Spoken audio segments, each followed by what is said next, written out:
बिस्मिल्लाहिर्रहमानिर्रहीम। अस्सलाम वालेकुम नाज़रीन, सब्सवेयर के साथ मैं हूँ आपकी मेज़बान महविश चौधरी। यकीनन आप सब ठीक ठाक होंगे, खैरियत से होंगे, अपने प्यारों के साथ होंगे और अपनी खूबसूरत सुबह का आगाज़ भी कर चुके होंगे। आपकी सुबह को मज़ीद खूबसूरत, मज़ेदार और खुशगवार बनाने के लिए हम आपके साथ मौजूद हैं बहुत ही अहम मौजू के साथ, जिसको डिस्कस करना, जिसकी अहमियत को उजागर करने की बहुत ही ज़्यादा ज़रूरत है। तो बढ़ते अपने आज के मौजू के ऊपर, जिस पर आज हमने इन डिटेल बात करनी है, आप लोग के साथ शेयर करते हैं कि ओमिक्रॉन कोरोना की नई शक्ल और इसका फैलाव रोकना कैसे मुमकिन है। अगर हम कोरोना वायरस की बात करते हैं, कोविड-19, जिसने पिछले कई अरसे से हमारी पूरी जो ज़िंदगी है उसका निज़ाम दरम भरम कर दिया। सिर्फ पाकिस्तान में नहीं बल्कि पूरी दुनिया में इस वबा ने अपने पंजे गाड़ लिए हैं और कई कीमती जानें जो हैं वो यकीनन हमसे जुदा हुई हैं, जो कि बहुत ही एक बड़ा नुकसान हमें भारी जिसकी कीमत अदा करनी पड़ी है। तो कोरोना वायरस का ये जो फैलती हुई वबा है, जिसका एक 5वीं लहर की जिसकी बात की जा रही है, ओमिक्रॉन, जो कि इस वक्त हमें अपने पंजे गाड़ते हुए दिखाई दे रहा है, उसका फैलाव हम कैसे रोक सकते हैं, कौन सी एहतियाती तदाबीर हैं जिनको हम अपना सकते हैं। और इसके साथ साथ हम ये भी बात करेंगे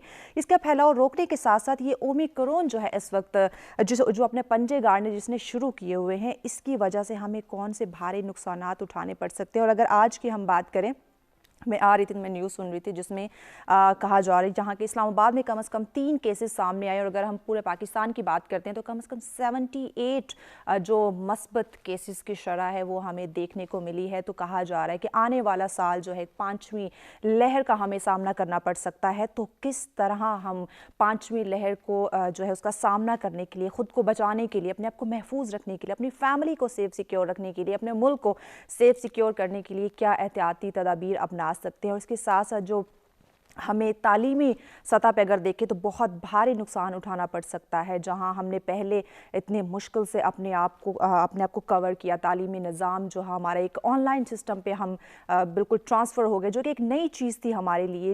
यकीनन हमें वहाँ पॉजिटिव चीज़ देखने को मिली, हमें एक नई चीज़ सीखने को मिली, लेकिन इसके जो मनफी असरात भी सामने आए थे। तो क्या ओमिक्रॉन की वजह से भी कुछ मनफी असरात सामने आ सकते हैं? अगर आ सकते हैं तो कैसे उनका सामना किया जाए, कैसे उनको कवर अप किया जाए ताकि हमारी ज़िंदगी के ऊपर कोई नेगेटिव असरात मुरतब ना हो। और इसके साथ साथ ओमिक्रॉन के लिए कौन सी एहतियाती तदाबीर होनी चाहिए, जो बहुत सारी ऑर्गेनाइजेशंस जो हैं वो भी अपने खिदमात सर अंजाम दे रही हैं, वो भी पेश हैं ताकि लोगों को आगाह किया जाए, अवेयर किया जाए। ऐसे साइड एरियाज़ जिन तक ये एहतियाती तदाबीर के जो पैगामात है वो नहीं पहुंच सकते, तो उन तक पहुंचाना, और जो पेशेंट है जिनको कवर करना, जिनको एहतियाती तदाबीर से, जिनको मेडिसिन से रिलेटेड, जिनको तमाम उनकी जो एक ज़िंदगी है उसको संभाल के रखने में उनकी जो गाइडलाइन करते हैं, उन पर भी आज हम बात करेंगे कि किस तरह वो मज़ीद अपने काम को तेज़ करें ताकि हमारे जो मुल्की हालात जो पहले कोरोना की 4 लहर की वजह से निज़ाम दरम बरम हुआ है, ये ओमिक्रॉन की वजह से दोबारा हमें ऐसे जो प्रॉब्लम्स हैं वो हमें फेस ना करने पड़े, हम अपने आप को संभाल सकें, अपनी जो मुआशी और माशरती हालात जो हमारे पहले से ख़राब हुए हैं दोबारा उनको फेस ना करना पड़े। तो आज इस पे इन डिटेल बात करेंगे। स्टूडियो में मेहमान भी हमारे साथ होंगे, उनका तारुफ करवाने से पहले हम बढ़ेंगे आज के वेदर की जानिब कि आज का मौसम हमें क्या इंडिकेट कर रहा है।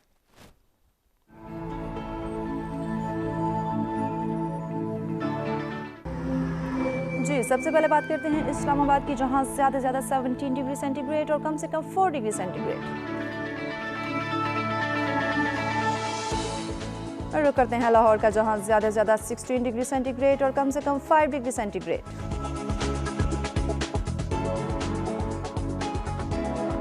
कुछ बात हो जाए कराची की, जहां ज़्यादा से ज़्यादा 23 डिग्री सेंटीग्रेड और कम से कम 13 डिग्री सेंटीग्रेड।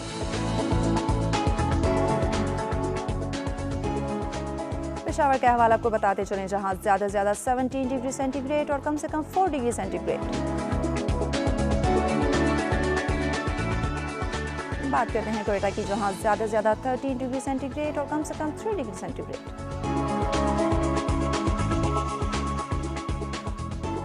कुछ बात हो जाए गिलगित बल्तिस्तान की, जहां ज़्यादा से ज़्यादा 2 डिग्री सेंटीग्रेड और कम से कम -8 डिग्री सेंटीग्रेड। आखिर में बात करते हैं मुजफ्फराबाद की, जहां ज़्यादा से ज़्यादा 14 डिग्री सेंटीग्रेड और कम से कम 2 डिग्री सेंटीग्रेड रिकॉर्ड किया गया।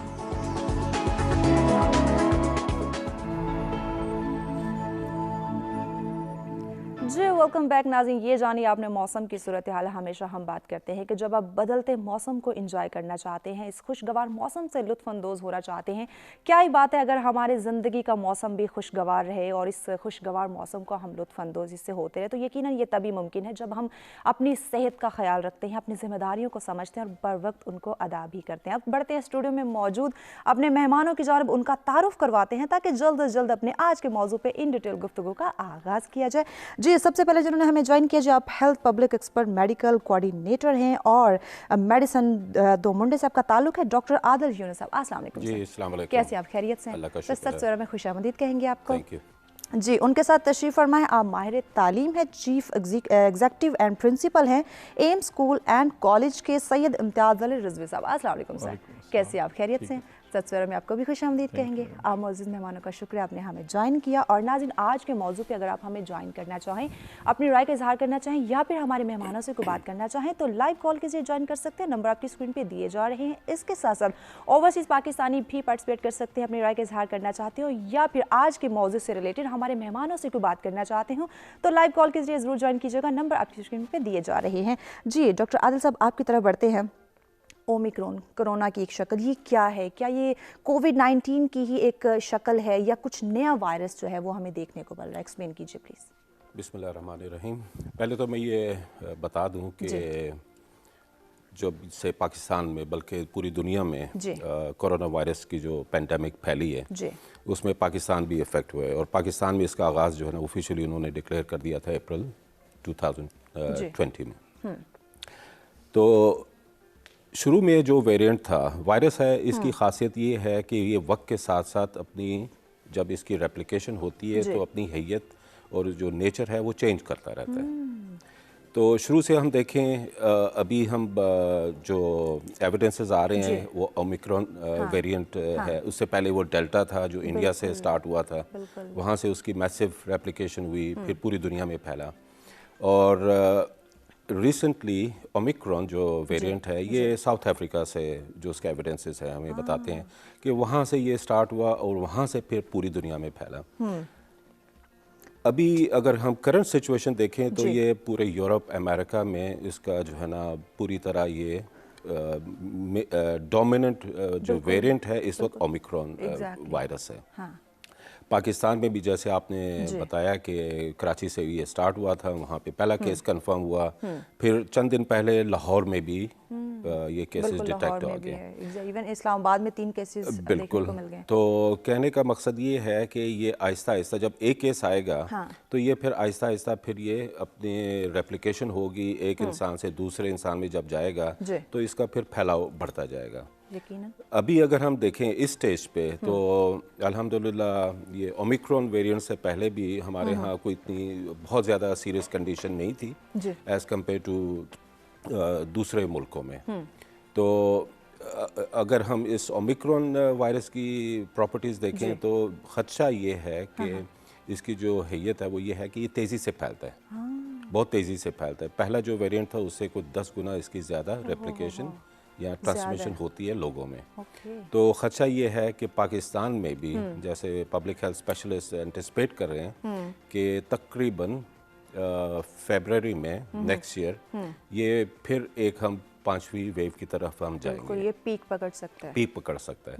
तो ये जैसे आपने कहा कि इस वक्त चूँकि ये आगाज़ हुआ है पाकिस्तान में तो ये है वो टाइम जहाँ पे हम अपनी जितनी भी एहतियाती तदाबीर करें इसको हम मज़ीद बढ़ने से बचा सकते हैं। और जो 5वीं वेव है जिसमें अगर हम दुनिया का जो डेटा देखते हैं वहाँ पे एक मैसिव इन्फेक्शन फैला हुआ है ऐसे, तो उसको हम initially this is the right time कि हम इसको कंट्रोल कर सकते हैं। कैसे कंट्रोल कर सकते हैं, वो कौन सी एहतियाती तदबीर है, उन पे भी हम बात करेंगे। इम्तियाज़ साहब, आपकी तरफ आते हैं। पहले हम आपके स्कूल और कॉलेज के बारे में जानना चाहेंगे, कैसे इसका आगाज़ हुआ, क्या इसके मकासद हैं, प्लीज़ आगाह कीजिए। बिस्मिल्लाहिर्रहमानिर्रहीम। दी एम स्कूल एंड कॉलेज हमारा इसका आगाज़ जो था ना एक विज़न और मिशन के तहत हुआ था जिसमें हम चाहते थे कि जो अंडर प्रिविलेज एरियाज़ हैं जहाँ पर एजुकेशन फैसिलिटीज़ नहीं हैं और कुछ प्रॉब्लम्स हैं वहाँ से हम बच्चों को लेके आएँ और उन्हें तालीम के ज़ेवर से रास्ता करें, अच्छी फैसिलिटीज़ दें ताकि वो भी उनके लिए भी इक्वल चांसेस हो ताकि वो माशरे का अच्छा इंसान बन सकें। तो इसकी 2011 में हमने इसका आगाज़ किया था इन अ रेंटेड बिल्डिंग और अब यानी हमने अपनी एक बिल्डिंग बना ली मरी एक्सप्रेस वे पर और एक अच्छी इन्वायरमेंट में इसको चला रहे हैं। और मुख्तलिफ एरिया से हमारे पास पूरा पाकिस्तान से बच्चे हैं, इट्स मिनी पाकिस्तान, जिसमें बलूचिस्तान से भी बच्चे हैं, KPK से भी हैं स्टूडेंट्स, GB के एरिया से भी स्टूडेंट्स हैं और आज़ाद कश्मीर से भी हैं। इस तरीके से even from Karachi also we have some students और इंटीरियर सिंध से भी हैं। तो इस तरह से ये एक अच्छा वो सेटअप है जिसमें बच्चों को हम लेते हैं। इसमें ऑर्फन्स के लिए स्पेशल स्कॉलरशिप्स होते हैं, ज़बरदस्त, उनको हम देते हैं और इसके अलावा भी अगर ऑर्फन नहीं है फिर भी अगर कोई नीडी है और उसकी कोई रिक्वायरमेंट है तो उसको केस को स्टडी करके उनको स्कॉलरशिप देते हैं। So around 20 million rupees we are dispersing every month as a scholarship। सही, ज़बरदस्त। तो वो हम दे रहे हैं और इंशाल्लाह बच्चे बहुत ही टैलेंटेड हैं। यानी हमारा जो एक्सपीरियंस इस सिलसिले में गुजरा है उसमें हम यानी बहुत ही सक्सेसफुल हैं, कामयाब हैं और समझते हैं क्योंकि बच्चे जो है ना बहुत टैलेंटेड हैं, सिर्फ इनको फैसिलिटीज़ नहीं मिलती। जो फैसिलिटीज़ नहीं मिलती तो वो ग्रो नहीं कर पाते। बल्कि बाद हमने देखा कि जो बच्चे ऐसे हैं जो जिनको सारी फैसिलिटीज़ होती हैं उनसे ज़्यादा इनके अंदर टैलेंट भी होता है हर चीज़ के अंदर। बस स्पोर्ट्स में इनका ये एक्सेल इन्होंने किया है। यानी इस वक्त इस्लामाबाद का एक स्पोर्ट्स कंपटीशन हुआ था तो प्राइवेट स्कूल्स का, तो उसमें हमारे स्कूल ने फर्स्ट पोजीशन ली पूरे इस्लामाबाद में। अराउंड फ्रॉम 6000 स्टूडेंट्स थे उसमें पार्टिसिपेंट्स। ठीक है। तो स्पोर्ट्स कॉम्प्लेक्स में ये हुआ था। तो यानी वो टैलेंट ही था उनका बच्चों का, इस वजह से ये सारा कुछ हुआ। इसी तरीके से एजुकेशन में भी जहानत है, सिर्फ उनकी जो कम्युनिकेशन स्किल्स थोड़ी कम होती हैं, उर्दू और इंग्लिश दोनों ज़बानें उनको पर काम करना होता है उनका, इसलिए थोड़ा सा वो पीछे रह जाते हैं। लेकिन उनमें टैलेंट है कि बहुत आगे निकल सकते हैं। Exactly। अलबत्ता अगर आप इजाज़त दें तो मैं भी थोड़ा सा अपना एक एक्सपीरियंस शेयर करूँ इसके बारे में। जो कोरोना की वेव चली है, चूँकि ये इससे एजुकेशन काफ़ी इफ़ेक्ट हुई है। मैं ये समझता हूँ, मेरा अपना एक्सपीरियंस ये है और चूँकि सिर्फ अपने स्कूल की बात नहीं है, चूँकि हम पूरे प्राइवेट स्कूल्स के एक नेटवर्क के साथ भी अटैच होते हैं, पूरा तालीमी निज़ाम। मेरा ये एक्सपीरियंस है कि हम जितना अवेयरनेस कोरोना के हवाले से भी या किसी भी इसी तरह से पेंडेमिक के हवाले से स्कूलों के अंदर दे सकते हैं, वो बाहर नहीं आप दे सकते, क्योंकि हर जगह टीवी की एक्सेस भी नहीं है या उसको फॉर्मल तरीके से देखते नहीं है लोग। यानी हमने ये एक्सपेरिमेंट किया, बच्चों को एजुकेशन दी, इसकी अवेयरनेस की दी और वो बहुत केयर करते हैं। यानी स्टूडेंट्स जो है बहुत केयर करते हैं, अपने टीचर्स की बातों को सुनते हैं, बिल्कुल ऐसे समझते हैं। तो लिहाजा ये जो अप्रोच है ना, मेरे ख्याल से स्कूल बंद करने वाली ये नहीं होनी चाहिए, क्योंकि बच्चों ने बाहर इंटरेक्ट करना है। जब वो छुट्टी पे होते हैं तो वो और ज्यादा गली मोहल्ले में, कॉलेज यूनिवर्सिटीज के अंदर हम ज्यादा एहतियात करवा सकते हैं। ज्यादा एहतियात करवा सकते हैं, उनको तालीम भी दे सकते हैं। कैन पुट पोस्टर लगाते हैं, एहतियाती तदाबीरों पे भी अमल करेंगे वो। और इसके अलावा और अभी जो रिसेंटली हुआ ना, दैट इज वैक्सीनेशन। पेरेंट्स नहीं लेके जा रहे बच्चों को वैक्सीनेशन करना, हमने स्कूलों में करवाई है। फॉर एग्जाम्पल हमारे स्कूल में भी हैव 100% वैक्सीनेटेड स्टूडेंट्स, 100% हमने करवा ली है। सही, क्योंकि स्कूल में बच्चे होते हैं, आप DHO को गवर्नमेंट इज देयर कोऑपरेटिंग, वो बंदों को भेजती है, हम उनसे रिक्वेस्ट करते हैं आके, वो वैक्सीनेशन होती है। अभी भी जो आपने देखा कि स्कूलों में थोड़ी वेकेशंस को डिले किया गया, वो वैक्सीनेशन की वजह से किया गया। सही, कि चूँकि उनको पता है कि जब आप छुट्टी कर देंगे तो बच्चे जो हैं वो चले जाएंगे घरों, फिर उनको कैच करना थोड़ा मुश्किल हो जाएगा वैक्सीनेशन। बिल्कुल। तो इस लिहाज से ये अप्रोच के हॉलीडेज कर दी जाए स्कूलों में वो वायरस को कंट्रोल करने के लिए, मेरा ख्याल है अच्छी अप्रोच नहीं है। इसका कोई और सोल्यूशन जो है वो ज़रूर निकालना चाहिए, क्योंकि घरों में आप बच्चों को बाउंड नहीं कर सकते। वो गली कूचों में फिरते हैं और ज़्यादा इन्फेक्ट होने का उनके चांसेस जो है वो बढ़ जाते हैं, ज़्यादा है। बिल्कुल, स्कूलों को बंद कर देना ये सोल्यूशन नहीं है। इवन स्कूल के अंदर हम अपने बच्चों को ज़्यादा इन एहतियाती तदबीरों पे ला सकते हैं और ये हम सब की ज़िम्मेदारी है कि जहाँ हम घर में अपना ख्याल रखते हैं, वहाँ बाहर भी जब निकले तो दूसरे लोगों का भी अपने साथ साथ हम ख्याल रखें। डॉक्टर साहब, आपकी तरफ आते हैं। आपकी कैंपेन आपने इसका आगाज़ किया था, एहतियात वाहिद निजात, इसके बारे में थोड़ा हमें बताएं। अच्छा, ये जैसे मैंने पहले भी बताया कि एक अलायंस था, कंसोर्टियम था, मुख्तलिफ इंटरनेशनल ऑर्गेनाइजेशन थी जो इसका हिस्सा थी, इस अलायंस का। और ये एको फंडेड एक इनिशिएटिव था। उसका मकसद ये था कि जब ये पेंडेमिक पाकिस्तान में स्टार्ट हुई तो ऑब्वियसली बहुत सारे इदारे अपनी अपनी कैपेसिटी के मुताबिक उसमें कंट्रीब्यूट करते हैं ताकि इसको कंटेन किया जाए। ठीक है। तो उसमें फिर ये जितने भी इंटरनेशनल इदारे थे, इन्होंने एक उसको ज़रूरी समझा कि हम भी अपना हिस्सा डालें और गवर्नमेंट का साथ दें इस पेंडेमिक को कंट्रोल करने। ठीक है डॉक्टर साहब, आपकी बात को आगे बढ़ाएंगे, एक ब्रेक की जानिब हम बढ़ने, ब्रेक के बाद इन डिटेल बात करेंगे। नाज़रीन हमारे साथ रहेगा, आज के मौजू के ऊपर मेहमान हमारे साथ मौजूद हैं। इन डिटेल गुफ्तगू का सिलसिला भी शुरू हो चुका है, इस सिलसिले को मजीद भी आगे बढ़ाएंगे, लेकिन हमारे साथ रहेगा। मिलते हैं एक शॉर्ट ब्रेक के बाद।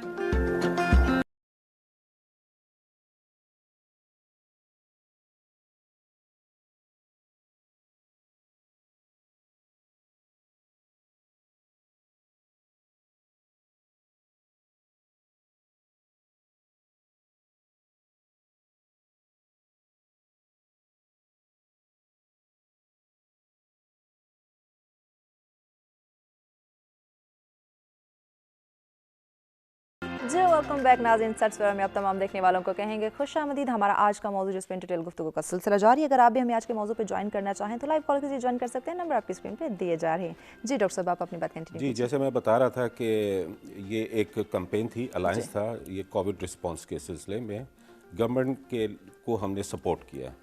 तो इसका मकसद यही है कि जो कौमी एक एफर्ट्स हो रही थी कोविड को कंट्रोल करने के लिए, तो उसको मज़ीद स्ट्रेंथन किया जाए। तो इसके तहत इसमें मुख्तलिफ इदारे थे, उन्होंने अपनी कैपेसिटी के मुताबिक मुख्तलिफ अपने अपने एफ़र्ट्स की। ठीक है। इसमें एक जो अहम कंपोनेंट था वो था, जैसे गवर्नमेंट ऑफ पाकिस्तान की जो पॉलिसी है कोविड रिस्पांस में, एक स्ट्रेटेजिक डॉक्यूमेंट बना हुआ है, उसका नाम है risk communication and community engagement. तो उसके तहत मकसद उसका ये है कि कम्युनिटी को, लोगों को बताया जाए कि इससे बचने का तरीका क्या है। जैसे आपने देखा है कि पूरी दुनिया में जब ये पेंडेमिक स्टार्ट हुई थी तो उस वक्त इसका कोई इलाज नहीं था, इसकी कोई वैक्सीन नहीं थी।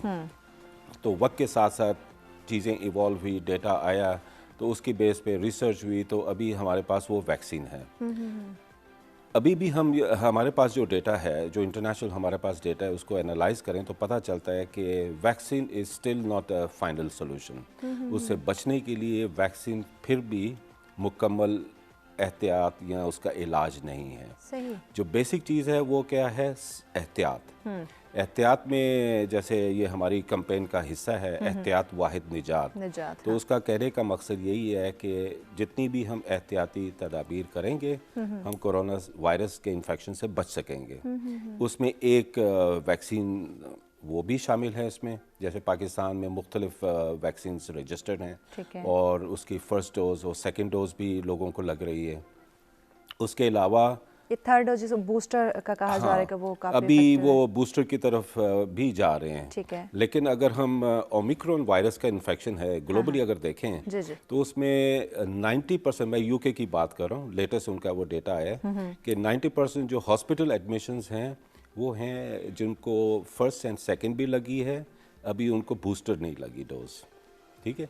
तो कहने का मकसद ये है कि वैक्सीन लगने के बावजूद, जैसे हमारे पाकिस्तान में 2 वैक्सीन डोजेज लग चुकी हैं, लेकिन फिर भी लोग बीमार हो रहे हैं। तो अब उसका फिर हल क्या है? वैक्सीन तो इवॉल्व होती जाएगी वक्त के साथ साथ। उसका हल ये है कि एहतियाती तदाबीर करें, जिसमें सिंपल हैं, उसके लिए कोई वो कॉम्प्लेक्स या कोई मुश्किल वो एहतियाती तदाबीर नहीं है और हर कोई वो उसको अपना सकता है। अच्छा डॉक्टर साहब, ये मैं आपसे बात जानना चाहूँगी, काफ़ी हद तक ये भी सुनने में आ रहा है कि कहा जा रहा है कि जिन लोगों ने फर्स्ट और सेकंड वैक्सीन डोज लगवाई थी, ये ओमिक्रॉन उन पे ज़्यादा जो है वो अटैक कर रहा है। Is it correct? अभी तो ये रिसेंटली ये पेंडेमिक जो ओमिक्रॉन वायरस का जो है वेरिएंट अब ये फैला हुआ है, अब ये जैसे डेटा आएगा तो उसमें फिर हमें एविडेंसेस मिलेंगे कि एक्चुअल सिचुएशन क्या है। सही। लेकिन कहने का मकसद ये है कि अगर हम ओमिक्रॉन वेरिएंट को देखें या इससे पहले जो डेल्टा वेरिएंट था, हमें जो मेन चीज़ है वो है एहतियाती तदाबीर। बिल्कुल। और वो बहुत सिंपल हैं और आसान है। अब उसमें क्या है? मास्क का पहनना, क्राउडेड जगह पे आप इकट्ठे ना हो, ठीक है ना, ये बहुत हर कोई अपना सकता है और ये बहुत ज़्यादा ज़रूरी है। मादत आपकी बात कट करें, चलिए कल से न्यू ईयर भी स्टार्ट हो रहा है, तो ये एहतियाती तदाबीर हमें अपनाने की बहुत ज़्यादा ज़रूरत है कि घरों में रहे, बगैर किसी काम के हम बाहर ना जाएं। तो और एक और उसमें बहुत सिंपल सी चीज़ है, वो हैंड वॉशिंग या हाथ का धोना साबुन से। बिल्कुल। अब ये वो ऐसी चीज़ें हैं, इस्लाम में भी है, सफाई निस्फ़ ईमान है। बिल्कुल एग्जैक्टली। तो ये ऐसी चीज़ें हर कोई, चाहे वो बच्चा है या ख़वातीन हैं या मर्द हैं या बड़ी उम्र के लोग हैं, ये हर कोई अपनी जगह पे इसको अपना सकता है। बिल्कुल। और ये वो बेसिक एहतियाती तदाबीर हैं जिससे हम इसको अपने आप को बचा सकते हैं। और ये अगर हम जो इसका ट्रेंड देख रहे हैं ओमिक्रॉन वायरस का, तो हमें बिल्कुल आज से ही इस पे हमें एहतियात करनी पड़ेगी कि मास्क का इस्तेमाल करें, हाथ धोएं और बहुत बड़ा क्राउड ना बनाएं, या ऐसी जगहों को जैसे मार्केट्स हैं या बाज़ार हैं उन जगहों को अवॉइड करें। बिल्कुल। क्योंकि जितने वो क्राउडेड जगह होंगी उससे वायरस ज़्यादा होगा। बिल्कुल ऐसे। तो ये सिंपल एहतियाती तदाबीर छोटे छोटे काम हैं जिनको अपनाने की हमें ज़्यादा ज़रूरत है। यकीनन ये हमारे लिए, हमारी फैमिली के लिए, हमारे मुआशरे के लिए मुफीद साबित होगा कि हम अपने साथ साथ अपने जो इर्द गिर्द के लोग हैं उनका भी ख्याल रखें। इम्तियाज़ साहब, आपकी तरफ बढ़ते हैं। अगर हम तालीमी निज़ाम की बात करें, कोविड-19 जब स्टार्ट हुआ, पहली वेव आई, किसी को नहीं पता था कि कैसे इसका हमने सामना करना है, कैसे चीज़ों को हमने मैनेज करना है। तो सबसे ज़्यादा मुतासर होने वाला तबका जो था वो हमारा तालीमी निज़ाम था। जैसे तैसे करके हमने ऑनलाइन सिस्टम के ज़रिए उसको कवर करने की कोशिश की। तो ये ओमिक्रॉन की वजह से तालीमी निज़ाम किस हद तक मुतासर हो सकता है, या फिर हमारे ऑनलाइन सिस्टम इतने मजबूत हो चुके हैं कि हम इस ओमिक्रॉन की वजह से भी अपने तालीमी निज़ाम को बरकरार रख सकेंगे कि कोई उसमें प्रॉब्लम क्रिएट ना हो? ये जो यानी एक्सपीरियंस हुआ है पिछले 2 सालों में जी, वो यानी ऑनलाइन एजुकेशन का वो रियली ए फेलियर। जी, उसमें कोई कामयाबी नहीं हुई है स्पेसिफिकली इन आवर एरिया। उसके कई रीजंस हैं। हमने जो आपके समय मैंने बताया कि हम अंडर प्रिविलेज एरिया से बच्चों को लेके आते हैं, वहाँ पर तो आपको पता है कोई भी इंटरनेट का भी सही तरीके से इस्टेब्लिश नहीं है, स्ट्रेंथ नहीं होती। अगर हो भी, मसलन मोबाइल से नेटवर्क हैं, तो जो घराने हैं उनका मोबाइल वही नहीं है, यानी आप समझिए छोटे मोबाइल उनसे फ़ोन के लिए वो यूज़ करते हैं, उनकी जेब इतनी इजाज़त नहीं देती। यानी हमारे मुल्क के लिए तो बिल्कुल ही, वैसे पूरी दुनिया में ये फेलियर है ऑनलाइन एजुकेशन का सिस्टम, और हमारे मुल्क में तो बिल्कुल ही नहीं है। खुसूसन हमारा जो असल पाकिस्तान है हमारा, वो यही इन्हीं एरियाज़ में है। चंद शहरों को आप छोड़ दें, बाकी जगहों को आप देखें तो इस लिहाज से ये कोई कामयाबी नहीं हुई है इस सिलसिले में। और जब तक हम वाकई एक स्ट्रॉन्ग इंटरनेट का इंफ्रास्ट्रक्चर नहीं बना लेते, और हमारे जो घराने हैं उनकी माली हैसियत इतनी नहीं हो जाती कि वो अच्छे सोफिस्टिकेटेड डिवाइसेस अपने साथ रख सकें, उस वक्त ये ऑनलाइन एजुकेशन का सिस्टम जो है ना वो चलने वाला नहीं है हमारे मुल्क में। अलबत्ता इसकी एक ज़रूरत ज़रूर है, सिर्फ इस वायरस की वजह से नहीं, वैसे भी एक रिक्वायरमेंट है, रिक्वायरमेंट ऑफ द डे है। तो लिहाजा हमारी गवर्नमेंट्स को इस सिलसिले में ज़रूर मेहनत करनी चाहिए, काम करना चाहिए। मसलन एक एज ए स्कूल ओनर और स्कूल प्रिंसिपल हम क्या करते हैं, हम बच्चों को ट्रेनिंग दे देते हैं, उनको समझा देते हैं कैसे इंटरनेट को यूज़ करना है, कैसे आपने एप्लीकेशंस को यूज़ करना है, सारा कुछ है। लेकिन जब वो घर में जाते हैं तो वहाँ से कनेक्टिविटी प्रॉब्लम्स आनी शुरू हो जाती हैं उनकी। अगर फ़र्ज़ करें अपने वालिद का या किसी हमसाये का मोबाइल ले लें, लेकिन उसमें भी 100% नहीं होते बच्चे, जितने 100% है वो कनेक्ट हो ही नहीं पाते, क्योंकि उनके घरों में या उनके एरियाज़ में होता ही नहीं है। तो इसमें मैं एक बात और एडिशनल करना चाहता हूँ, क्योंकि हमारा हमने अपना एक स्लोगन रखा हुआ है, जिसमें इन्होंने बताया था कि जो है वो एहतियात वाहिद निजात। जैसा हमारे एजुकेशन में हमने रखा हुआ है तालीम बराए तहजीब, हमारे स्कूल का ये स्लोगन है। इस तालीम बराए तहजीब का मतलब ये है कि एजुकेशन सिर्फ किताबों में रट्टा लगाना नहीं है, बिल्कुल ऐसे, या सिर्फ किताबें पढ़ना नहीं है, बल्कि ये मैनर्स सीखना भी है, ये आपको एक सिविलाइज्ड सोसाइटी का फ़र्द भी बनाना है। यानी आपको कोई क्लर्क नहीं बनाने कि जाके जो दफ्तरों में सिर्फ काम कर सकें, या वो समझ लें कि उनको ज़बान आ गई और कुछ लिखना पढ़ना आ गया, ये काफ़ी नहीं है। बल्कि उनको एक सिविलाइजेशन के अंदर लेके आना है, उनको तहजीब सिखानी है, ताकि वो ये समझे। अब ये सारे जो हमारे प्रॉब्लम्स हैं, अगर आप गौर करें तो इसी दायरे के अंदर आते हैं।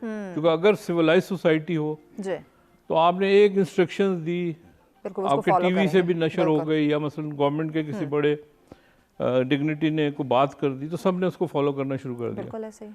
हमारे लोग नहीं इंस्ट्रक्शंस को फॉलो करते, उसकी वजह ये होती है कि वो उस लेवल का हमारे वो नहीं है। तो मैं एजुकेशन में समझते हैं कि हमें बाउंड किया जा रहा है। जी। तो इसलिए हमें एजुकेशन में इस तहजीब का को ख़ास फोकस करना चाहिए, और बच्चों की तरबियत जो है ना वो स्कूलों में करनी चाहिए। एग्जैक्टली, बिल्कुल। अलबत्ता घर को भी बहुत इम्पोर्टेंट होता है, घर की तरबियत भी बहुत इम्पोर्टेंट होती है, लेकिन अभी हम लोग इस काबिल नहीं हुए। लेकिन कम से कम हम टीचर्स ट्रेनिंग करके अपने टीचर्स को, इन्वायरमेंट को अपनी ऐसी कर सकते हैं कि हम बच्चों तक वो तरबियत की चीज़ जो है वो पहुंचा सकें। बिल्कुल। और तरबियत की जहाँ तक हम बात करें, तरबियत का आगाज़ घर से होता है। जी। पढ़ी लिखी माँ होगी, अच्छी तरबियत याफ्ता होगी, तो यकीनन वो बच्चे को गाइड करेगी और बच्चा उसके बाद फिर स्कूल में जाएगा, फिर वहाँ उसकी तरबियत की जाएगी। डॉक्टर साहब, आपकी तरफ बढ़ते हैं, ये जो वबा, एक कोविड-19 जैसी, फिर ये ओमिक्रॉन जिसका हमें सामना करना पड़े, इसके जो हमारे दिमागी सेहत पर हैं वो कौन से असरात मुरतब हो रहे हैं? लोग बहुत ज़्यादा डिप्रेशन, एंजाइटी का भी शिकार हो रहे हैं, इसके अलावा कुछ ऐसे नेगेटिव असरात जिससे वो मुतासर हो रहे हैं?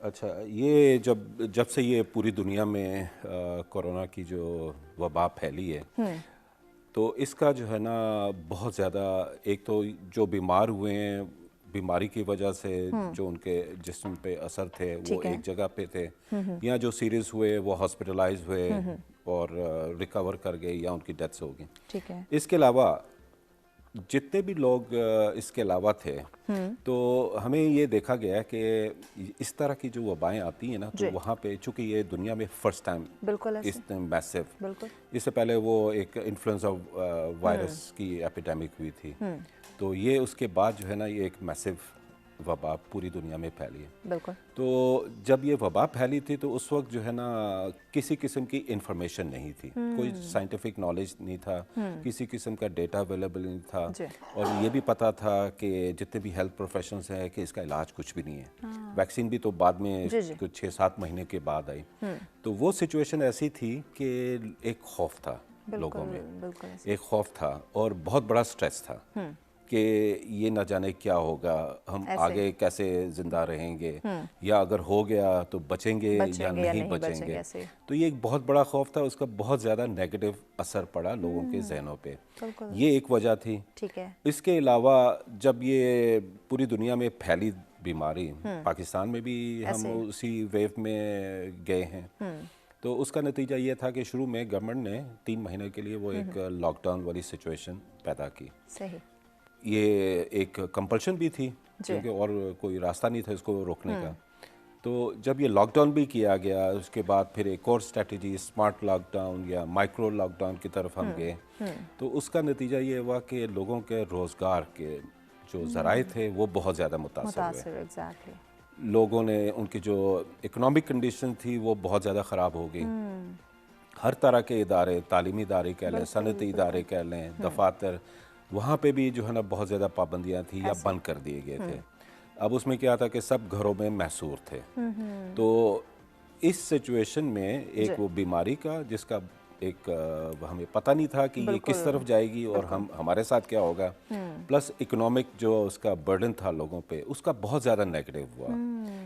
शुरू में एक इंसान के जिस्म की खासियत है कि कोई भी इस किस्म की सिचुएशन होती है तो स्ट्रेसेस या एंग्जाइटी होती है, ये एक पॉजिटिव डेवलपमेंट है, ये पॉजिटिव रिस्पांस होता है। लेकिन अगर ये प्रोलॉन्ग हो जाए तो उसका फिर बहुत ज़्यादा नेगेटिव इफ़ेक्ट होते हैं, और उससे फिर क्या साइकोलॉजिकल, मेंटल हेल्थ इश्यूज होते हैं, और उसमें फिर अगर वो और प्रोलॉन्ग हो जाए, जैसे आजकल हम देख रहे हैं कि 1.5 साल से ऊपर हो गए, उनके माइंड पे हावी होना शुरू हो जाता है, तो उसकी वजह से फिर बहुत सारे जो ना मेंटल हेल्थ इश्यूज पैदा हो जाते हैं। अब ये जितने भी मसाइल होते हैं, अपेरेंटली तो लोग काम कर रहे हैं, लेकिन अंदर से उनके वो एक एंग्जाइटी, डिप्रेशन, इस तरह की वो चीज़ें चल रही होती हैं। तो इन चीज़ों को अगर एड्रेस ना किया जाए या लोगों को बताया ना जाए या उनकी सपोर्ट ना किया जाए, तो वो फिर सीरियस कॉम्प्लिकेशंस की तरफ चले जाते हैं। तो जैसे मैंने बताया कि ये जो कंसोर्टियम था और इसमें जो RCC का या रिस्क कम्युनिकेशन, कम्युनिटी इंगेजमेंट का जो कंपोनेंट था, उसमें एहतियात वाहिद निजात के अलावा एक और भी थी हेल्पलाइन, ख्याल हेल्पलाइन। सही, ख्याल हेल्पलाइन। ख्याल हेल्पलाइन। तो उसका मकसद यही था कि एक तो लोगों को इस हालात में जो उनको एंग्जाइटीज़ हैं या जो फियर्स हैं या उनको अगर किसी किस्म की सपोर्ट की ज़रूरत है वो उनको प्रोवाइड की जाए। तो ख्याल जो हेल्पलाइन है, लोग उसको फ़ोन कर सकते हैं और वहाँ पे एक्सपर्ट बैठे हुए हैं, मेल भी हैं, फीमेल भी हैं, और अपना जो मसला बयान कर सकते हैं और उसके मुताबिक फिर उनको वो एक्सपर्ट ओपिनियन या उनको सपोर्ट दी जाती है, राय देते हैं। सही, बिल्कुल। उनके जो भी उनके सवाल होते हैं या जो फियर्स होते हैं वो उनको फिर गाइड किया जाता है। एग्जैक्टली। और इस हेल्पलाइन के ज़रिए अगर वो समझते हैं कि अगर ये कोई बहुत ज़्यादा गंभीर मसला हो गया है और उसको मज़ीद कोई साइकेट्रिक असेसमेंट या उसकी सपोर्ट की ज़रूरत है तो वो फिर क्या है, आगे फिर उनको लिंकेजेस बता देते हैं, लिंक कर देते हैं वो स्पेशलिस्ट जो भी डॉक्टर्स हैं, क्योंकि अगर उनको कोई दवाइयों की ज़रूरत पड़ेगी तो ऑब्वियसली फिर उनको साइकेट्रिस्ट की भी ज़रूरत पड़ सकती है, जो उनको फिर आगे गाइड कर सकते हैं कि आपने कहाँ पे मज़ीद इसको।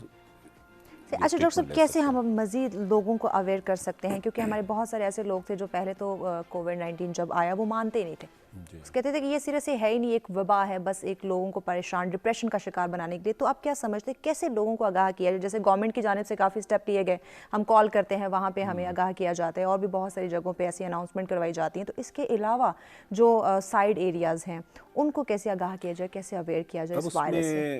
अगर देखा जाए तो खाली पाकिस्तान की बात नहीं, पूरी दुनिया में ये था कि वो एक डिनाइल फेज था, लोग इसको तस्लीम नहीं करते थे और मुख्तलिफ किस्म की वो कंस्पिरेसीज थ्योरीज आती थी कि ये वायरस क्या है और ये क्यों फैला है वगैरह वगैरह। तो बहुत सारी कंस्पिरेसी थ्योरीज थी। अभी भी जो है ना ओमिक्रॉन एक उसका नया वेरिएंट आया है, फिर वो एक कंस्पिरेसीज का एक फ्लड आ गया और ये सोशल मीडिया के थ्रू जो है ना ये चलता है। आपको पता है सोशल मीडिया में इस किस्म की जो नेगेटिव चीज़ें हैं तो बहुत तेज़ी से फैलती हैं और लोग जो है ना उसको और इस मामले में सोशल मीडिया का बड़ा अहम रोल है। बिल्कुल। तो अब इन चीज़ों को काउंटर करने के लिए बेहतर यही होता है कि आप जो सही इंफॉर्मेशन है जो प्रूवन है साइंटिफिकली, उन चीज़ों को आप इंफॉर्मेशन दें, पहले तस्दीक करें, उसके बाद तस्दीक करें। और अगर कोई आपको उसकी मज़ीद वजाहत चाहिए, जैसे मैंने बताया कि ख्याल हेल्पलाइन है, वहाँ से भी आप कॉल करके इन चीज़ों को कर सकते हैं। एग्जैक्टली। जहाँ तक आपका सवाल है कि इन नेगेटिव जो परसेप्शंस हैं लोगों के, उनको कैसे काउंटर किया ठीक है डॉक्टर साहब, आपकी बात को आगे बढ़ाएंगे, एक ब्रेक की जानिब हम बढ़ाएं। नाज़रीन हमारे साथ रहेगा, ब्रेक के बाद इन डिटेल अपने मेहमानों से गुफ्तगू के सिलसिले को आगे बढ़ाएंगे। मिलते हैं शॉर्ट ब्रेक के बाद।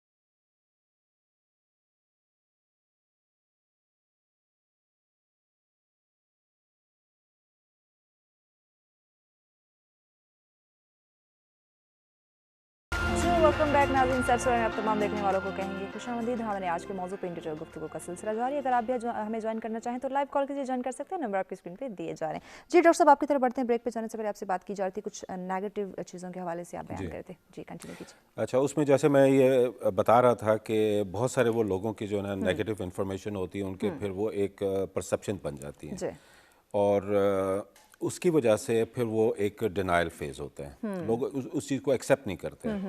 जैसे आजकल भी हम देखें, हमें पता है कि पहले वो डेल्टा वेरिएंट था और खुशकिस्मती से अल्लाह का लाख लाख शुक्र है कि केसेस बहुत कम हो चुके थे पाकिस्तान में। 1% से भी जो है ना जो उसका पॉजिटिविटी रेट था पिछले कोई 6 हफ्तों से ऑलमोस्ट 1% से भी कम था एज़ कम्पेयर टू अगर हम दूसरे मुल्कों को देखें तो वहाँ पे फिर भी ज़्यादा था।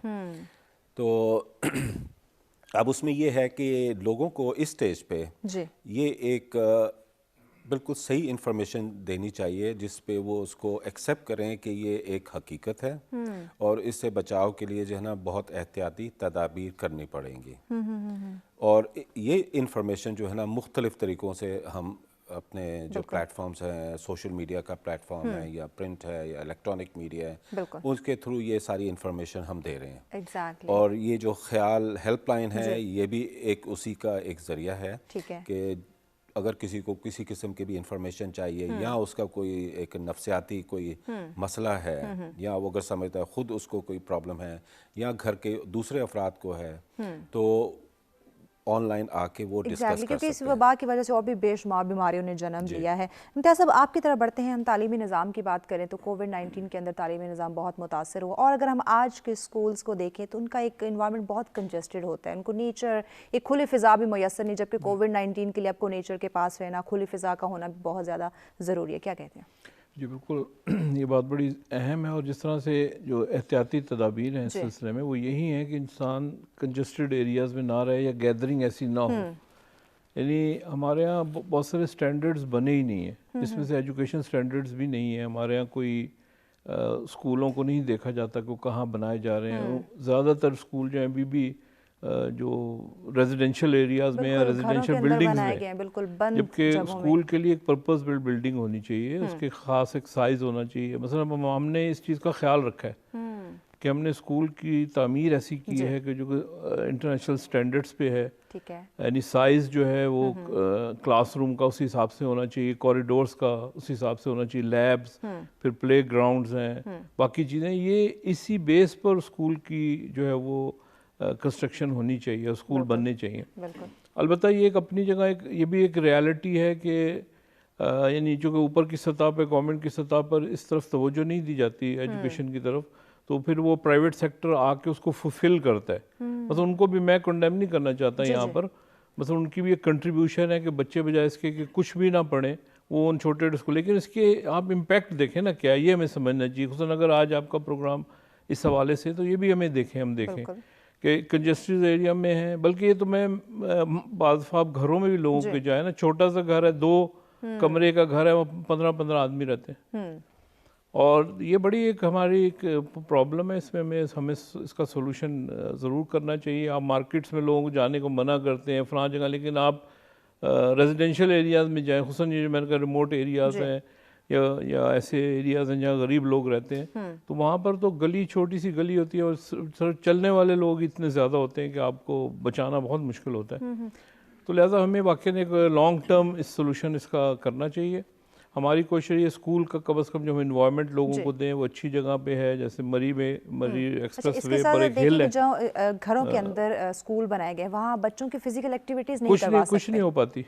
आपको पता है आजकल वैसे ही ये इलेक्ट्रॉनिक गैजेट्स का दौर है, बच्चे जो हैं वो उनकी फिजिकल एक्टिविटीज़ वैसे ख़त्म हो गई हैं, तो फिर उनको फैसिलिटेट भी नहीं किया जाता, ना उनको ग्राउंड दी जाती है, ना स्कूल देते हैं, ना कॉलेज, ना गवर्नमेंट की तरफ से कोई फैसिलिटेशन होती है, ना एरियाज़ में लोग बिल्डिंगें बना लेते हैं। अगर ग्राउंड हो भी, एलोकेटेड भी हो गवर्नमेंट की तरफ से, तो वहाँ पर इमारतें बन जाती हैं, तो ये प्रॉब्लम आती है। तो इस वक्त कितना ज़रूरी है कि जहाँ हम बच्चों को तालीम दे रहे हैं, तालीम के साथ साथ उनको खुली फ़िज़ा मुहैया की जाए, फिजिकल एक्टिविटीज़ हों, ताकि उनकी सेहत बहुत जो है ज़रूरी वो है। अच्छी इसके बगैर चल ही नहीं सकता, काम ही नहीं चल सकता। इवन मतलब जो अपने साइकोलॉजिकल प्रॉब्लम्स की बात की, एंग्जाइटी की बात की, ये भी इससे जनरेट होती हैं। अगर फिजिकल एक्टिविटीज़ हों, यानी सिर्फ ये कोरोना या ये चीज़ें नहीं आपको प्रॉब्लम इस तरह की लेके आती, यानी मॉरल प्रॉब्लम्स हैं या एंग्जाइटी है या इस तरह की और इश्यूज़ हैं जिसका इंसान की रूह से ताल्लुक़ है, वो चूँकि आपको उसको फुल फ्लेज पैकेज देना होगा। बिल्कुल ऐसे, यानी उसको इन्वायरमेंट अच्छी देनी होगी, अच्छी एजुकेशन देनी होगी, अच्छी तरबियत देनी होगी, स्पोर्ट्स एक्टिविटीज़ के लिए उसको लाना होता है कि रूहानी तालीम भी उसको देनी होगी ताकि इंसान मजबूत हो। एग्जैक्टली। तो ये चीज़ें जो है ना, ये हमारे इसमें सिस्टम में इंडक्ट होनी चाहिए और सबको ख्याल इसका रखना चाहिए और इन स्टैंडर्ड्स में हमें आगे बढ़ना चाहिए। तालीम के साथ साथ उनको तरबियत भी उनकी बेहतर हो ताकि आज जिस हालात से हम गुजर रहे हैं वो हालात को समझ सके। ठीक हो गया। डॉक्टर साहब आपकी तरफ आते हैं, आज के हम गुफ्तगू को मद्देनज़र रखें तो कैसे हम अपने लोगों की काउंसलिंग करें ताकि वो इस सिचुएशन को समझ के इस ये जो वबा फैल रही है इसको हम रोक सकें, क्योंकि इनफरादी और इज्तिमाई सबकी जिम्मेदारी है। जी हाँ, बिल्कुल ऐसा ही है। अच्छा, पहली बात तो ये है कि जैसे मैंने पहले कहा था कि लोगों को इस चीज़ को तस्लीम करना चाहिए कि ये एक हकीकत है, ये कोई ऐसे वो मफरूज़ा नहीं है या कोई वो कंस्पिरेसीज वगैरह नहीं है, और ये एग्जिस्ट करता है।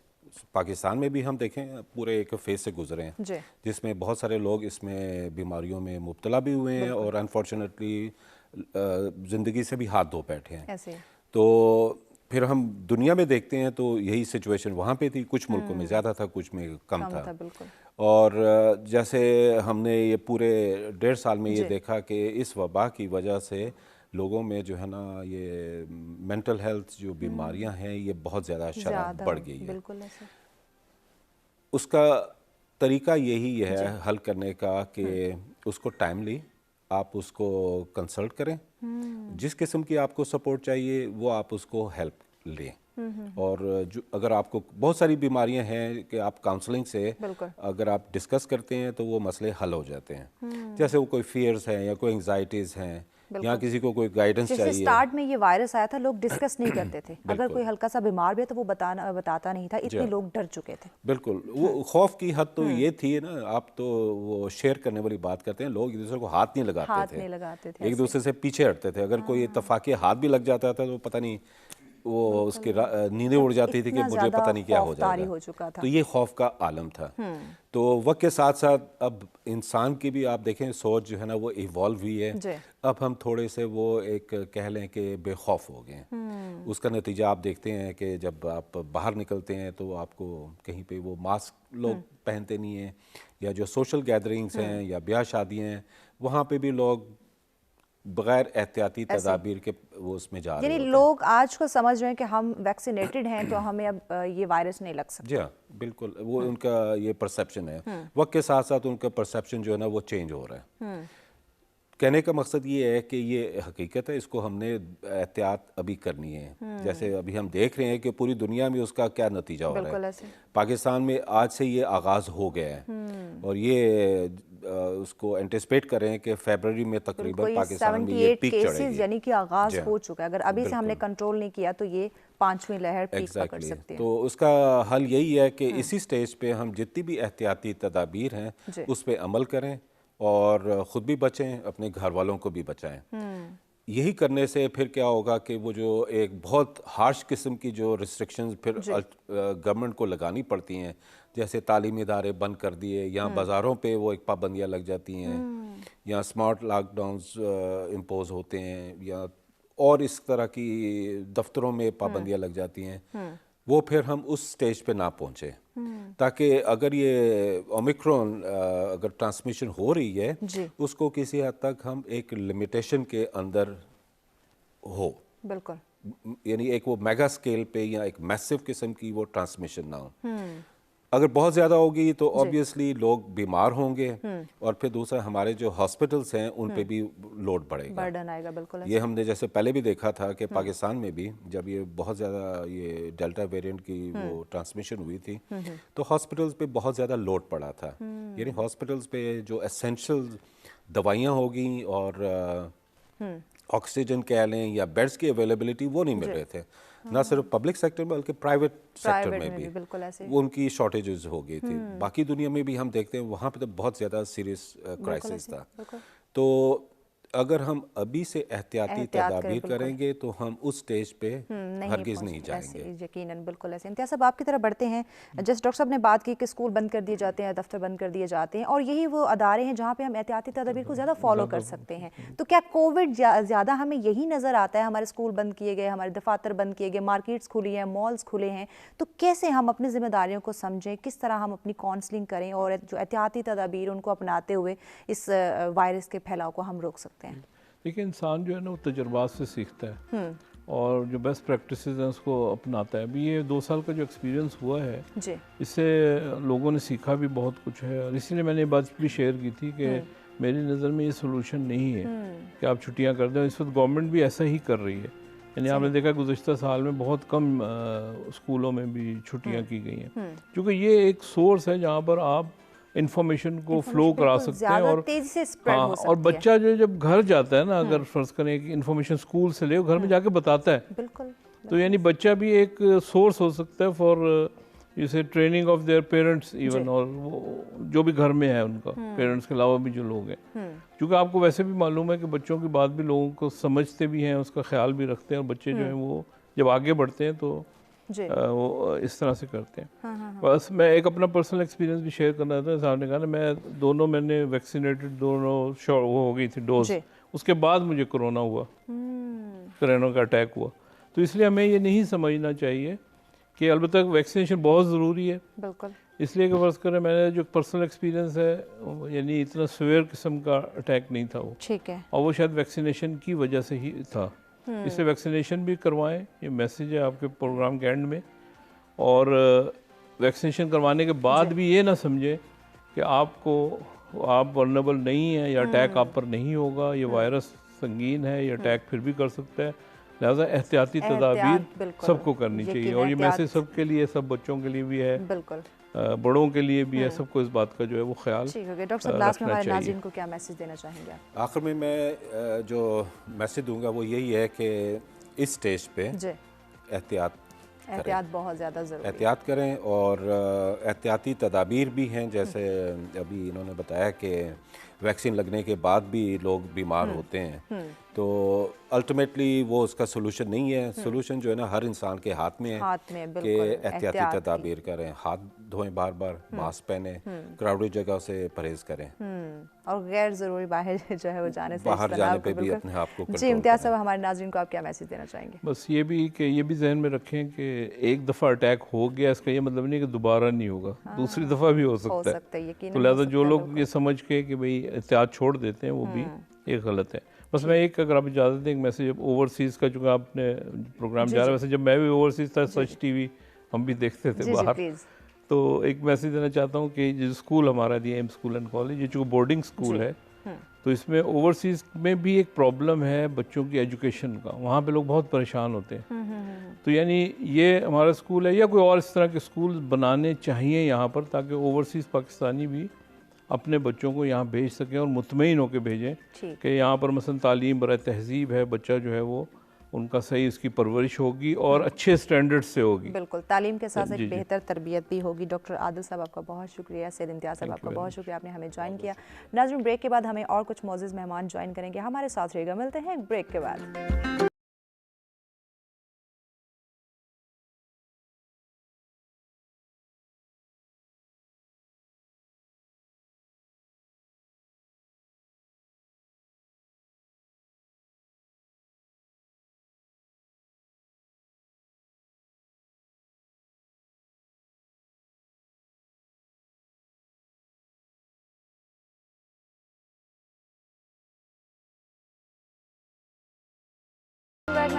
में एक दफ़ा फिर से आप तमाम देखने वालों को कहेंगे खुशामदीद। हमारा आज का मौजूद जिस पे इन डिटेल गुफ्तगू का सिलसिला जारी था कि ओमिक्रॉन कोरोना की नई शक्ल और फैलाव रोकना कैसे मुमकिन है। ब्रेक से पहले हमें दो मौजूद मेहमानों ने ज्वाइन किया हुआ था, अब हमारे और दो मौजूद मेहमान हमें ज्वाइन कर चुके हैं। जी, आप माहिर नफ्सियात हैं और CEO हैं उम्मीद शिफा की, डॉक्टर सिद्रा शहजाद। अस्सलाम वालेकुम, कैसी हैं? खैरियत से?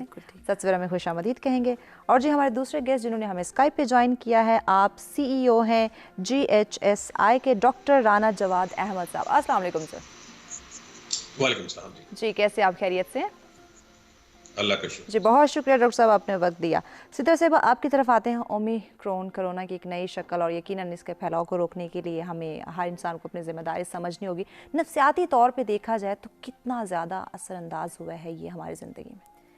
अच्छा, पहले तो मैं प्रोग्राम से पहले जब यहाँ से स्टार्ट हो रहा था मैं सुन रही थी कि साइकोलॉजिकल इश्यूज हो रहे हैं, लोगों को डॉक्टर्स के पास जाना चाहिए, काउंसलिंग कैसे लेनी चाहिए। मुझे जो चीज़ फील हो रही थी, जब हम अनफील्ड होते हैं तो लोगों के अंदर सबसे बड़ी तो प्रॉब्लम ये है कि पीपल डोंट हैव रियलाइजेशन कि साइकोलॉजिकल इश्यूज भी होते हैं।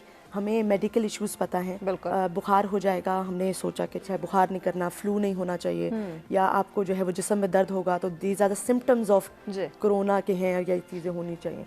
लेकिन हमने में से किसी ने भी जर्नली भी, क्योंकि हमारी लाइफ का पैटर्न नहीं रहा, हम लोगों ने कभी साइकोलॉजिकल हेल्थ पे काम नहीं किया, साइकोलॉजिकल हेल्थ को कभी देखा नहीं। तो जब तक मामला हाथ से निकल नहीं जाता, आपको बिल्कुल डिप्रेशन, इवन को जब आपने स्टार्ट में सुना कि जब कोरोना आया तो रिलेशनशिप इश्यूज बहुत ज़्यादा होने लगे, आपके वर्क रिलेटेड इश्यूज बहुत ज़्यादा हैं। कोरोना से भी जो है वो साइकोलॉजिकल इश्यूज हुए, लेकिन कोरोना की जो साइड इफ़ेक्ट्स थे उसमें ज़्यादा लोगों को हुआ कि they have to be at home, घर कैसे चलेगा, जिस बंदे आई वाज टीचिंग, हाँ, जब ये कोरोना स्टार्ट हुआ आई वाज टीचिंग इन बहिया यूनिवर्सिटी, तो मेरा ऑफ सेमेस्टर हो गया और मुझे बहुत एक मज़े की चीज़ स्टूडेंट से सुनने को मिली। जब स्टार्ट से वी वर इन कैंपस, अब ऑफ कैंपस हुए तो फर्स्ट क्लास मैंने कहा कैसा जा रहा है घर में, तो माय स्टूडेंट्स वर लाइक के मैडम घर वालों से मिले हैं, अच्छा लग रहा है, कभी देखा ही नहीं, कभी बैठे ही नहीं उनके साथ। जहाँ नेगेटिव चीज़ें वहाँ पॉजिटिव भी चीज़ें हुई।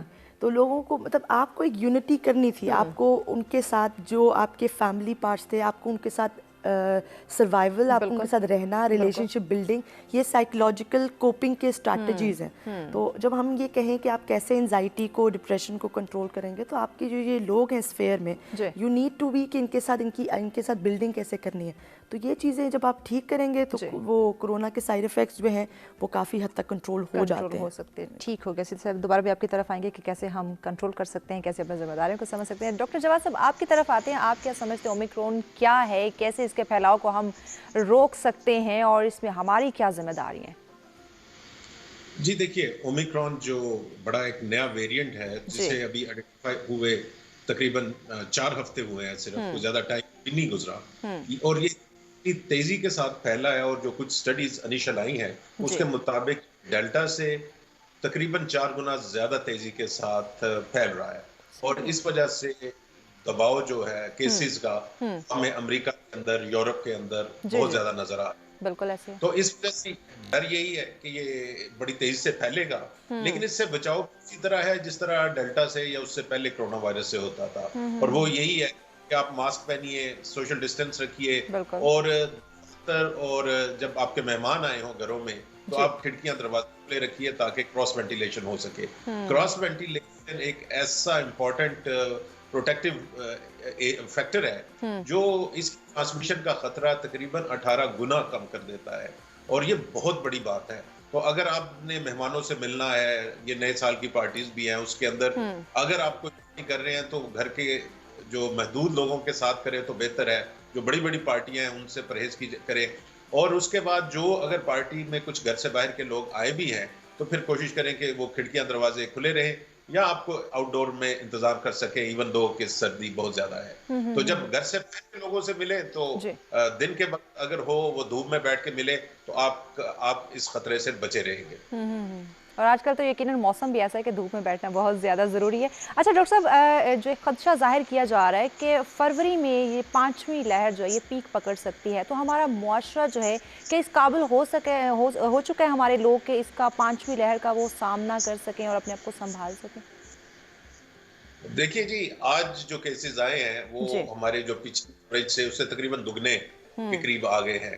तो हमारी आपको पता एवरेज के अंदर 0.6% पे जा रहे थे, आज 0.9% पे आए हैं। तो और तकरीबन 400 से ऊपर केसेस काफी हफ्तों के बाद आए हैं। तो खतरा ये है कि जो आपका केसेस का बढ़ना है वो अब शुरू जनवरी में एक्सपेक्टेड था, और हमें जनवरी के अंदर ही केस बढ़ने खुद शुरू ना हो जाए, और पीक हो सकता है फरवरी में आए, लेकिन केसेस का जो बढ़ाव है वो आपको जनवरी में नजर आना शुरू हो जाएगा। तो इस वजह से हमें सबको एहतियात करनी चाहिए, और ये नहीं समझना चाहिए कि कोरोना वायरस खत्म हो गया है, क्योंकि जब तक ये पूरी दुनिया में खत्म नहीं होता ये किसी मुल्क में खत्म नहीं हो सकता।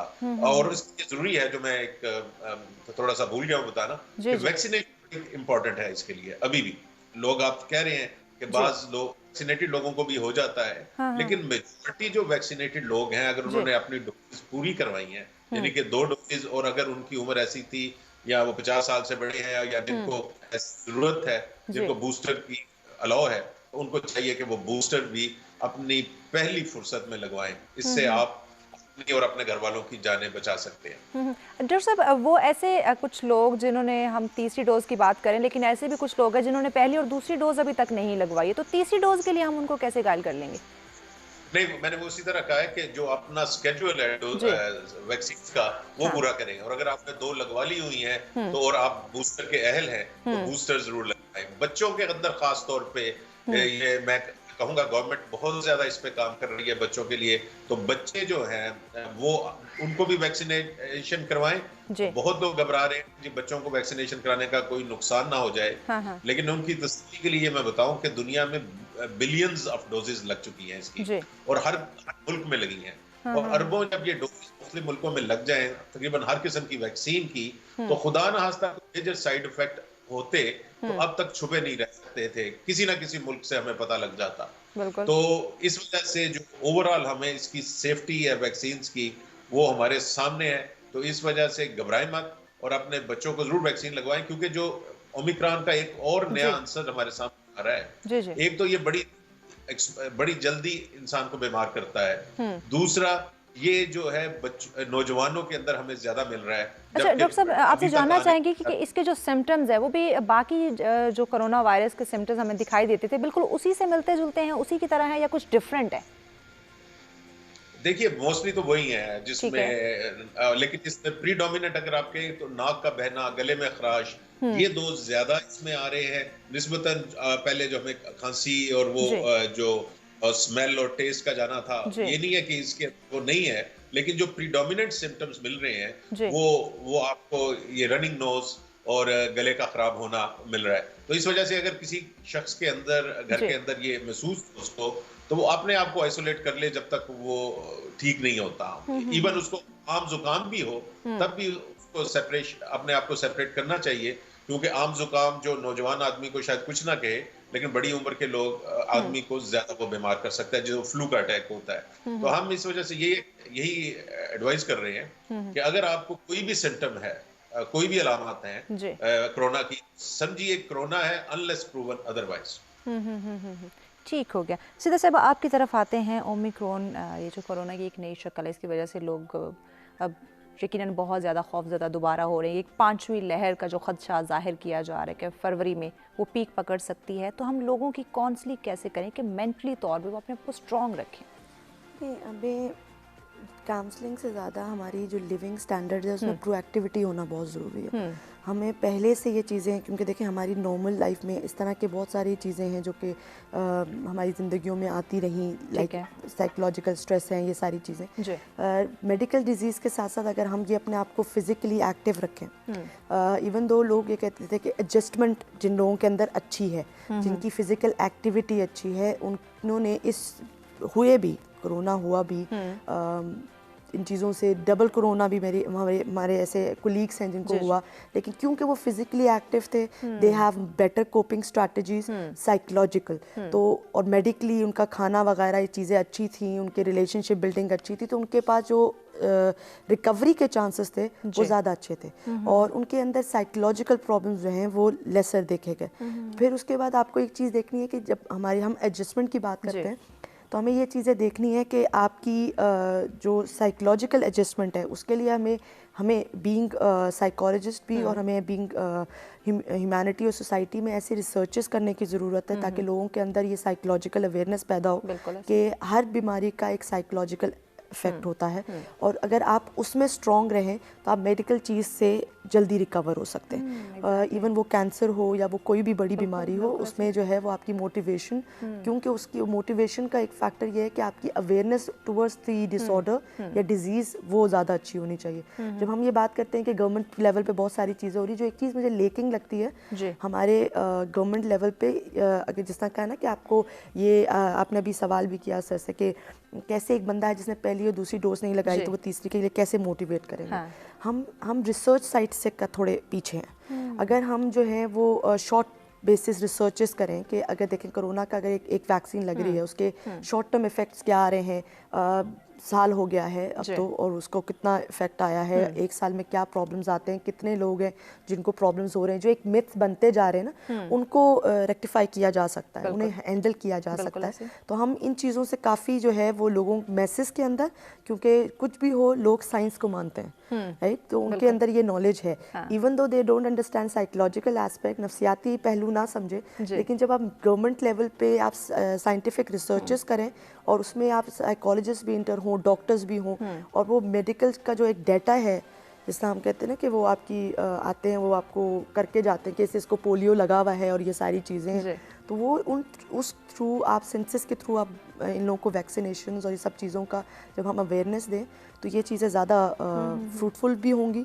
लोगों के अंदर ज़्यादा जो है वो अंडरस्टैंडिंग डेवलप होगी और ज़्यादा जो है वो इसमें प्रॉब्लम से रिजॉल्व। अच्छा, इसके अंदर हमारी खुराक का ख्याल रखना कितना ज़रूरी है और कैसे हम ग़िज़ाएँ यूज़ करें तो हमारे एक नफ्सियाती लिहाज पे हम स्ट्रॉन्ग रह सकते हैं और ऐसे वायरस का मुकाबला करने की हिम्मत हमारे अंदर? बिल्कुल, ये बहुत ही स्ट्रॉन्ग इफेक्ट है, क्योंकि जब आपने देखा कि जो लोग जिनका सॉल्टी या शुगरी चीज़ें खाने की तरफ बहुत ज़्यादा था, इनका वैसे भी डिप्रेशन में जाना, बिकॉज आपको for a very short time sugary thing जो है वो बहुत आपको बूस्ट कर देती हैं, यू फील एनर्जेटिक और सारी चीज़ें, लेकिन later on because you putting on weight और आपका जो इम्यूनिटी है वो लो होता जाता है, तो आपके अंदर जो है वो एक्टिविटी कम हो जाएगी। वही वाली बात कि जब आप एक्टिव नहीं रहेंगे तो आपको एक स्फेयर में रहना है, आपको अपनी एडजस्टमेंट इस स्फेयर के हिसाब से करनी है, तो आपके लिए बोरियत वाला एस्पेक्ट, ये चीज़ें फिजिकली डाउन होना, फिजिकल जो आपकी एबिलिटी जब कम होगी तो आपके मेंटल एबिलिटी, क्योंकि हमें ये चीज़ अंडरस्टैंड करने की अब बहुत ज़रूरत हो गई है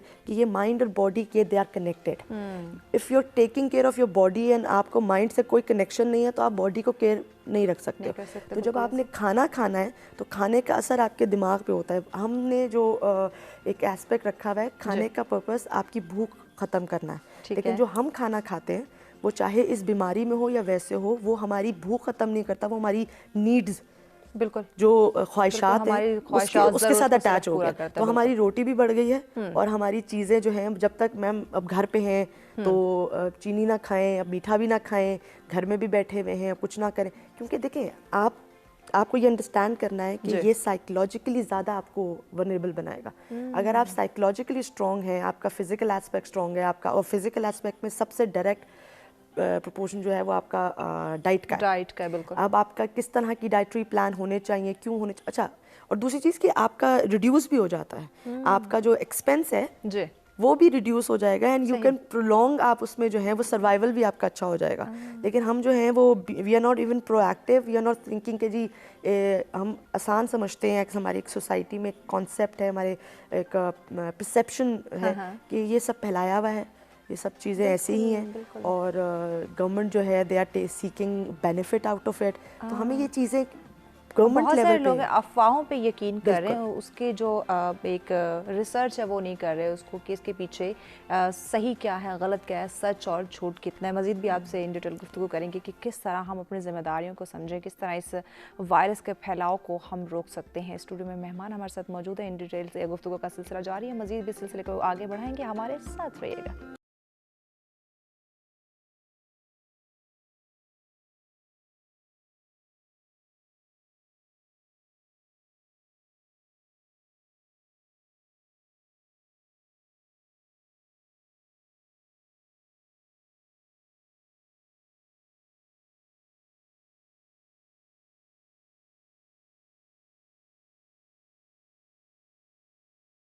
बैक नाज़रीन, सब्सक्राइब में आप तमाम देखने वालों को कहेंगे खुशामदीद। हमारे आज के मौजू पे इन डिटेल गुफ्तगू का सिलसिला जारी है। अगर आप भी हमें ज्वाइन करना चाहें तो लाइव कॉल कीजिए, ज्वाइन कर सकते हैं, नंबर आपकी स्क्रीन पे दिए जा रहे हैं। जी डॉक्टर जवाद साहब, आपकी तरफ आते हैं, आपसे जानना चाहेंगे कि ओमिक्रॉन जो है ये वायरस किस हद तक खतरनाक साबित हो सकता है या खतरनाक साबित हो रहा है? देखिए, इसके मोहलक होने का पता सही मानों में है, जिसे कहते हैं कि डेफिनेट इंफॉर्मेशन हमें आपसे तकरीबन 3-4 हफ्ते हमें मजीद चाहिए ये जानने के लिए कि ये वाकई मोहलक है कि ये नहीं। लेकिन अभी तक जितना इब्तदाई डेटा हमारे सामने आया है या नंबर सामने आए हैं उसके मुताबिक ये इसके नंबर तो बढ़ते हैं, केसेस में इजाफा तो बहुत तेजी से होता है, लेकिन अमवात और हॉस्पिटलाइजेशन में उतना इजाफा नहीं होता जितना डेल्टा के अंदर हुआ था। तो ये एक अच्छी खबर है अभी तक। और दूसरी जो अच्छी खबर है कि जितनी तेजी से ये केसेस पीक पे जाते हैं उतनी ही तेजी के साथ ये नीचे की तरफ भी आते हैं। तो ये जो इनिशियल डेटा है ये अभी हमारे पास साउथ अफ्रीका का आया है, जिसके अंदर हमने केसेस में तो बहुत ज्यादा इजाफा देखा, लेकिन जो कॉम्प्लिकेशंस हैं या डेथ्स हैं उसमें उस तरह का इजाफा नहीं देखा। लेकिन खतरा ये है कि जब लोग इसमें रिलैक्स हो जाएंगे तो फिर आपके नंबर जब ज्यादा बढ़ जाए तो बेशक कम होलक भी बीमारी हो और तो उसका टोटल नंबर क्योंकि बढ़ जाता है तो फिर हॉस्पिटलाइजेशन भी बढ़ जाती है और डेथ नंबर भी बढ़ जाता है। तो हमारी कोशिश ये होनी चाहिए कि हम इसको एहतियात के साथ ये अगले 1-1.5 महीना जो है वो गुजार दें। अच्छा डॉक्टर साहब, किस उम्र के लोगों के अंदर जो है ये देखने में आ रहा है वायरस, उनको ज्यादा इफेक्ट कर रहा है? देखिए आ तो सारी एज ग्रुप्स के अंदर रहा है, लेकिन जिस तरह मैंने कहा है कि जो इनिशियल डेटा आया है उसके अंदर जो फर्क था वो हमें नौजवान लोगों के अंदर भी इसके केसेस मिले हैं। और उसकी एक बुनियादी वजह तो ये हो सकती है कि जो बुजुर्ग हैं 50 साल से बड़ी उम्र के लोग, वो पूरी दुनिया में प्रायोरिटी थे वैक्सीनेशन के लिए, और यंगर ग्रुप की बारी अभी बाद में आ रही है और वो इतने बाज़ दफा सीरियस भी नहीं होते वैक्सीनेशन के लिए। तो शायद कि उनके बड़े उम्र के लोगों को वैक्सीनेशन काफी हद तक लग चुकी है दुनिया में, तो इस वजह से उसमें हमें केसेस निस्बतन उतने नहीं मिले जितने पहले मिलते हैं, और नौजवान तबका जो नॉर्मली पहले बेहतर रहता था उसमें हमें केसेस ज्यादा मिल रहे हैं क्योंकि वो अनवैक्सीनेटेड है। और दूसरा उनका जो रिस्क और नौजवानी के अंदर आदमी इतना करता भी नहीं है, उतनी परवाह भी नहीं करता जो पाबंदियां होती हैं, और दोस्तों के साथ मिलना जुलना भी उसका ज्यादा होता है। तो ये सारे फैक्टर में भी इस वजह से हमें इस ओमिक्रॉन को हेल्प कर रहे हैं नौजवानों के अंदर। हाँ। तो किस तरह हम अपनी, चूंकि हमारा बेशतर तबका जो है वो नौजवान नस्ल ही है यकीनन, तो कैसे हम उनको अवेयर करें, उनकी काउंसलिंग करें, उनको गाइड करें कि एहतियाती तदाबीर को अपनाना बहुत ही ज़्यादा ज़रूरी है और अपनी ज़िंदगी से बढ़ के तो कुछ नहीं, अल्लाह पाक की दी एक बहुत ही खूबसूरत सी नेमत है, तो यकीनन हमारा फ़र्ज़ बनता है कि हम इसका ख्याल रखें। जी हाँ, और उसमें जो ज्यादा बड़ी बात है कि याद रखिए कि जितने आप यंग होते हैं उतना आपको अपनी जिंदगी की परवाह नहीं होती। तो लेकिन जो आर्गुमेंट हम लेके जा सकते हैं और जो सही आर्गुमेंट है कि हो सकता है कि ओमिक्रॉन किस कोरोना वायरस होने की वजह से आप खुद ज्यादा बीमार ना हो, लेकिन आप ये इन्फेक्शन पास ऑन कर सकते हैं अपने वालिदैन को, अपने दादा दादी नाना नानी को, जिनके अंदर इतनी मुदाफ़त नहीं है, और उन पे शरह मौत कई गुना ज्यादा है नौजवानों की निस्बत। तो बेशक आपको अपनी उम्र जान की परवाह ना हो, लेकिन अपने बुजुर्गों की खातर आप थोड़ी सी एहतियात कीजिए। तो मैं से ये आर्गुमेंट हम लेके जाएंगे तो शायद नौजवान लोग ज्यादा बेहतर तरीके से हमारी बात सुन सकें। यकीनन हमें, अगर जो हमारे नौजवान तबका, जैसे डॉक्टर साहब बात कर रहे हैं कि अगर जी और इसमें मैं ऐड ऑन करूंगा कि पाबंदी लगाने से तो नौजवान नहीं रुकेंगे, हमें उनको अल्टरनेटिव भी देना पड़ेगा। और अल्टरनेटिव ये है कि आप दोस्तों से जरूर मिलिए, लेकिन ओपन में मिलिए, आउटडोर में मिलिए। मैक्सिमम आप जो इंटरेक्शन है वो अगर आप आउटडोर्स में करें तो वो उससे आप सेफ रहेंगे। और ये अगर हम उनको साथ ये बताएं भी तो फिर मेरा ख्याल है कि हम उनको एक चीज से खतरा भी बता रहे हैं, लेकिन एक हल भी बता रहे हैं कि इस खतरे से आपने कैसे अपने आप को बचाना है। आप अपनी एक्टिविटीज करें, दोस्तों से गपशप लगाएं, खानों पे जाएं, लेकिन आउटडोर ये मोस्टली ये एक्टिविटीज करें। एग्जैक्टली, वो अपनी तमाम एक्टिविटीज़ जारी रख सकते हैं, लेकिन उसके लिए जो एहतियाती तदाबीर हैं, जो फासले हैं, वो कायम करें और ख़ुद के साथ साथ अपने इर्द गिर्द के लोगों को भी बचाएं। साहब आपकी तरफ आते हैं, कोविड के अंदर ये जो एक पूरा सिलसिला हमने देखा, जो इतने कुछ अर्सा हम इस पेंडेमिक से गुजर रहे हैं, अब दोबारा से हमें इसका सामना करना पड़ रहा है, तो किस एज के लोग जो है वो नफसियाती तौर पे ज़्यादा मुतासर हुए हैं और आपके पास केसेस आए? देखिए, ज़्यादातर जो नफसियाती इश्यूज़ के साथ जो लोग आते हैं वो एक तो बच्चों में बहुत ज़्यादा इश्यूज़ आना शुरू हुए क्योंकि उनके स्कूल एडजस्टमेंट्स बहुत ज़्यादा प्रॉब्लम हो गई। उनके साथ जो है वो, क्योंकि जैसा कहा ना कि एजुकेशन के को बहुत ज़्यादा इफेक्ट हुआ, तो उसके बाद बच्चों में बहुत ज़्यादा प्रॉब्लम्स आए। बच्चों की वजह से जो बड़ों में इश्यूज़ आ रहे थे, because they are fighting in different spheres. बच्चों के साथ हैंडलिंग करना है, पेरेंट्स का डोमेस्टिक वायलेंस बहुत ज़्यादा बढ़ गया, आपका एडजस्टमेंट इश्यूज़ बहुत ज़्यादा बढ़ गए। तो बुज़ुर्गों का तो ये था कि उनको, हम लोग के कॉन्सेप्ट बना हुआ है कि इनकी तो एज फैक्टर है, दैट्स व्हाई, तो वो एक इतना ज़्यादा सीन नहीं है इन क्लिनिक्स वगैरह में या आपके काउंसलिंग सेशंस वगैरह में। तो जो ज़्यादातर प्रॉब्लम्स आते हैं, इवन अगर आप ये देखें कि in during corona drug ratio बहुत ज़्यादा बढ़ गया। अब वो बढ़ने की वजह क्या है? दे डोंट हैव एनी, जैसा सर ने कहा, अल्टरनेटिव्स मौजूद नहीं है। अगर आप एक छोटे से बच्चे को जिसको बुखार है और आप उसे कहते हैं कि आपको अलाउड नहीं, आप बाहर नहीं जा सकते, तो वो फ्रस्ट्रेट हो जाएगा। उसके पास कोई ऑप्शन नहीं है, मतलब सब बच्चे बाहर से खेलने की आवाज़ भी आ रही है, सब कुछ हो रहा है, ही इज़ नॉट अलाउड। तो आपके लिए ये एडजस्टमेंट, क्योंकि माँ बाप के लिए एडजस्टमेंट बड़ा मुश्किल है। माँ बाप को देखा है हमने, हमारी लर्निंग आगे पीछे की है, जब नहीं मूड होता तो नहीं करना, मूड नहीं है, तबीयत ठीक नहीं है, मेडिकली फिट नहीं है, तो आपके लिए बच्चे को एडजस्ट करना। लेकिन अगर आप उसी बच्चे को ये कहें कि आप, क्योंकि आपकी कम्युनिकेशन स्किल्स ऐसी हो, आपकी बच्चे के साथ डीलिंग ऐसी हो, या बच्चे को ये अवेयर करवा सकें कि ये शॉर्ट टाइम के लिए है, अगर आप इसका एहतियात करोगे तो आप ठीक हो जाओगे, वरना आप दोबारा बीमार होगे और उसके लिए आपको ज़्यादा अरसे के लिए बेड पे रहना पड़ेगा। और आपके लिए यहाँ की एक्टिविटीज़ की जा सकती हैं, आपके लिए कोई कार्टून्स लगा दिए जाए या बच्चे को कोई चीज़ यहाँ प्रोवाइड कर दी जाए, कुछ छोटी मोटी एक्टिविटी क्रिएट कर दी जाए, ये चीज़ें करना ज़रूरी है। तो ये बच्चों में बहुत ज़्यादा प्रॉब्लम्स देखने में आए, क्योंकि बच्चों के अंदर जो है वो आपकी जैसा कहें ना कि वोकल नहीं है, they don't even aware of कि what is happening with them. तो वो बहुत ज़्यादा, क्योंकि बच्चों में एग्रेशन बहुत ज़्यादा बढ़ गया, वायलेंस के केसेस बहुत बढ़ गए, बच्चे जो हैं वो बुलिंग वाले केसेस वाला बहुत खतरनाक बात बहुत है कि बच्चों के अंदर ऐसी जो है वो इवन के उसमें प्रॉब्लम ये आ जाते हैं कि जब बच्चे दोबारा कोरोना के बाद स्कूल ज्वाइन किए तो एक तो वो घर में रहने का एक रिलैक्सेशन वाला माहौल भी हो गया कि नहीं अब स्कूल नहीं जाना है, एक रिस्पॉन्सिबिलिटी वाला फैक्टर लो हो गया, बच्चों की स्कूल एडजस्टमेंट बहुत ज़्यादा प्रॉब्लम हो गई, वहाँ के इश्यूज़ बहुत ज़्यादा देखने में आए। इवन के टीचर्स जो हैं वो डायग्नोस करने तक पे आ गए कि ये बच्चा ADHD हो गया है या बच्चे के अंदर इस तरह के कोई मसाइल हो गए जिसमें एग्रेशन, बुली कर रहा है, बच्चा किसी को मार रहा है। अब वो क्या था, वो घर के जो इश्यूज़ हैं कि घर में जो है वो आप नॉर्मल तरीके से नहीं रह पा रहे, आपकी फाइनेंशियल इश्यूज़ की वजह से, आपके घर में मेंबर्स ज़्यादा हैं, इन चीज़ों की वजह से, और फिर बच्चा बाहर जा नहीं सका। क्योंकि हमें अगर थोड़ा सा फेयर भी अगर हम कहें तो हमने बच्चे को ज़्यादा प्रोटेक्ट कर दिया, वो इस लिहाज से कर दिया जैसे हम ये चीज़ देखें कि बच्चे को आपने बाहर निकालना ज़रूरी है, लेकिन कैसे निकालना है ताकि इस बच्चे का पीस भी बना रहे, बच्चा नॉर्मल भी रहे और बच्चे को उसमें से कोई इतना जो डेंजर वाला चीज़ जो है वो भी ना हो कि बच्चे के अंदर कोई प्रॉब्लम आ सकता है या बच्चे को एहतियात नहीं करनी।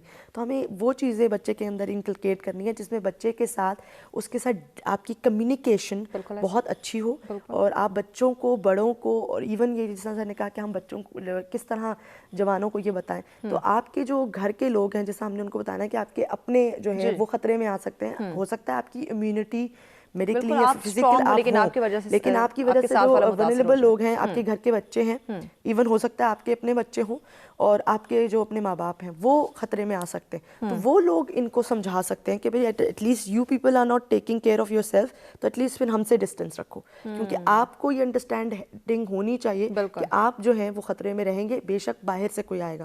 क्योंकि हमने स्टार्ट में नोट किया था जब बाहर से इवन कोई नौजवान भी काम से भी आ रहा है तो उसको बाहर खड़े होकर स्प्रे होता था, बिल्कुल ये सब चीज़ें करते थे, तो वो बड़ा जो घर में मौजूद है उसको यूटिलाइज किया जा सकता है इनको अवेयर करने के लिए, इनको अपनी रिलेशनशिप में बाउंड करने के लिए कि आपको एहतियात करनी है। बिल्कुल। डॉक्टर साहब आपकी तरफ आते हैं, इसमें हमारा जो एनवायरनमेंट है, हमारा माहौल है, वो कितना हेल्पफुल साबित हो सकता है कि हम नेचर के पास रहें, जो कुदरती खाने हैं, ग़िज़ाएँ हैं, उनका ख्याल रखें, अपनी डाइट का ख्याल रखें, क्योंकि हमारी अगर इम्यूनिटी स्ट्रॉन्ग होगी तो यकीनन ऐसे वायरसेस का जो सामना करने की हमारे अंदर हिम्मत होगी, ताकत होगी, ख़ुद को भी महफूज रख सकेंगे, अपने मुआशरे को भी महफूज रख सकेंगे। जी बिल्कुल, आपने बिल्कुल सही कहा, और लोग इसको अंडर एस्टिमेट करते हैं कि जो एनवायरनमेंट और बीमारियों का चोली मन का साथ है। तो रीजन आप जो इस तरह की बीमारियां हम ज्यादा फ्रीक्वेंटली हम देख रहे हैं, डेंगू है, चिकनगुनिया है, उसके बाद इवन ये बीमारी भी है, उसकी एक वजह यह है कि दुनिया के अंदर आबादी का दबाव बढ़ गया। दुनिया के अंदर जो शहरी इलाके थे वो खतरनाक हद तक फैल गए और कंजेस्टेड हो गए। जो आपको पता है पाकिस्तान जैसे मुल्क के अंदर जो देही और शहरी आबादी का तनासब आज से कुछ साल पहले तक 30% लोग शहरों में सिर्फ रहते थे और 70% आपके देही इलाकों में रहते थे, जो खुली फजा और अच्छी सेहत, अच्छा खाना और सारा कुछ था। अब इस वक्त आपके मेजॉरिटी लोग जो है वो पूरी दुनिया के अंदर वो शहर में रह रहे हैं, और शहर के अंदर भी तकरीबन 20% लोग जो शहरों में रहते हैं वो स्लम्स के अंदर रहते हैं, यानी कि वो ज्यादा कंजेस्टेड एरियाज के अंदर जहां, और सैनिटेशन के निज़ाम हमारे खराब हो गए, साफ पानी का निज़ाम हमारा बिल्कुल नहीं है, तो उसकी वजह से बीमारियों को फैलने के बड़े आसानी से मौके मिल रहे हैं। ये हमारे लिए वैसे शर्म की बात है कि पाकिस्तान में बहुत सारी ऐसी बीमारियां नए निकल के आ रही हैं जो दुनिया के अंदर सबसे बड़े केसेस हैं वो पाकिस्तान में हो रहे हैं। उसके अंदर अभी एक टाइफाइड जिसका आपने नाम सुना होगा, XDR, ये पाकिस्तान से शुरू हुआ, इसकी सबसे ज्यादा केसेस हमें पाकिस्तान से मिले। इसके अलावा आपने ब्रेन ईटिंग एमोबा का नाम सुना होगा, जो कहते हैं जी वो दिमाग खा जाने वाला, वो भी जो कराची के अंदर ज्यादा केसेस आए, हमने उतने केसेस पूरी दुनिया में इकट्ठे नहीं देखे जितने हमने इन्वेस्टिगेट किए पाकिस्तान के अंदर। उसकी वजह क्या है कि पानी साफ नहीं है। तीसरा जो है एक फंगस है जिसे आप काई कहते हैं, जो दुनिया में छठा मुल्क था पाकिस्तान जहां में हमें उसकी बहुत बड़ी आउटब्रेक एक मिली। तो ये अच्छी निशानियां नहीं है कि आप बीमारियों के या रेयर बीमारियों के अंदर दुनिया में ऊपर वाले नंबरों में आने शुरू हो जाएं। तो हमें बड़ा सीरियसली ये फैसला करना पड़ेगा कि आबादियों के दबाव को किस तरह प्रॉपर तरीके से कम किया जाए, शहरों को किस तरह प्रॉपरली डिजाइन किया जाए, ताजा पानी, और अगर आप सैनिटेशन दे दें, आप एक भी हॉस्पिटल बनाए तब भी आप 70% अपना बीमारियों का लोड कम कर सकते हैं। ये दुनिया की में टेस्ट हुआ प्रिंसिपल है, सिर्फ साफ पानी और सैनिटेशन देने के। लेकिन अनफॉर्चुनेट हम ये देखते हैं कि हमारी सड़कों पर, गलियों के नुकड़ों के ऊपर कूड़े के ढेर लगे हुए हैं और कोई उनको साफ नहीं करता। और इस वजह से हम अस्पताल जितने मर्जी बना लें, दवाइयां जितनी मर्जी खरीद लें, हम बीमारियों पे कंट्रोल नहीं कर सकते। बाकी इनफरादी तौर पे है, बिल्कुल अच्छी ग़िज़ा आपकी बॉडी के इम्यून सिस्टम को बेहतर करती है। ना सिर्फ अच्छी ग़िज़ा बल्कि अच्छी सोच भी आपकी इम्यूनिटी को मुतासिर करती है। आपकी रेगुलर हल्की फुल्की वॉक जो होती है डेली, जो आप सुबह बगैर, मैंने देखा है लोगों को, लोग फोनों के ऊपर मसरूफ होते हैं जब वो वॉक कर रहे होते हैं, नहीं, लेकिन जब वो वॉक पे जाएं तो बिल्कुल फ्रेश होके जाएं, कोई इधर उधर के मैसेजेस ना देखे और रिलैक्स करें। 20 मिनट्स अगर आप रोजाना ये कर लेंगे, तो हम सुबह वॉक रहते हैं लेकिन मेंटली तौर पे हम स्ट्रेस में होते हैं। बिल्कुल, वो यही वजह है, क्योंकि हम उस वक्त भी फोन अपना देख रहे होते हैं। तो फोन से अपने आप को सेपरेट करना है एटलीस्ट फॉर डिफाइंड पीरियड। और ये आप देखेंगे जब आप वॉक करते हैं, और इसकी साइंसी वजह कि अगर आप फ्री होके वॉक करते हैं तो आपके जिस्म एक ऐसे हार्मोन्स रिलीज करता है जो आपको खुशी की फीलिंग देते हैं। ठीक है डॉक्टर साहब, आपकी बात को मजीद भी आगे बढ़ाएंगे, एक ब्रेक की जानिब चुके हमें बढ़ना है। नाज़रीन हमारे साथ रहिएगा, मिलते हैं एक शॉर्ट ब्रेक के बाद।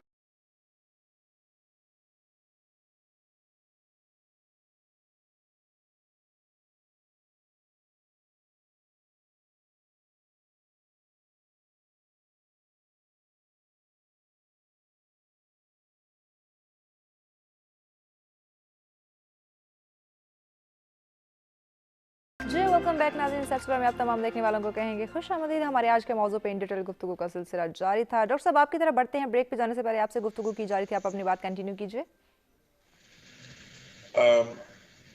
अब जी जी, अच्छा, मुझे हम क्या बात कर रहे थे? डॉक्टर साहब हम बात कर रहे थे कि किस तरह हम लोग की काउंसलिंग कर सकते हैं, किस तरह हम उनको एक्सरसाइज की तरफ लेके जा सकते हैं, एक्सरसाइज करते हुए जो मोबाइल फोन वो यूज कर रहे होते हैं।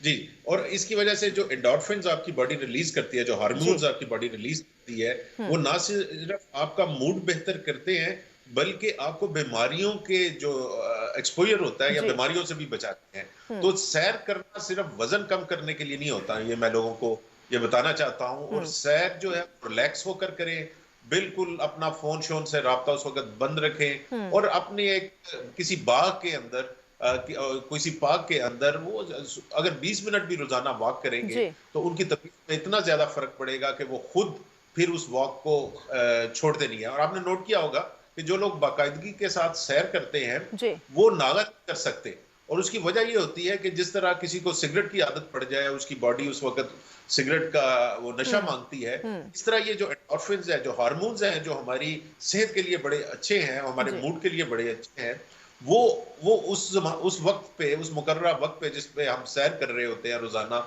बाकायदगी के साथ, हमारा जिस्म डिमांड करता है कि हम उसको वो दोबारा वो उसकी डोज मिले।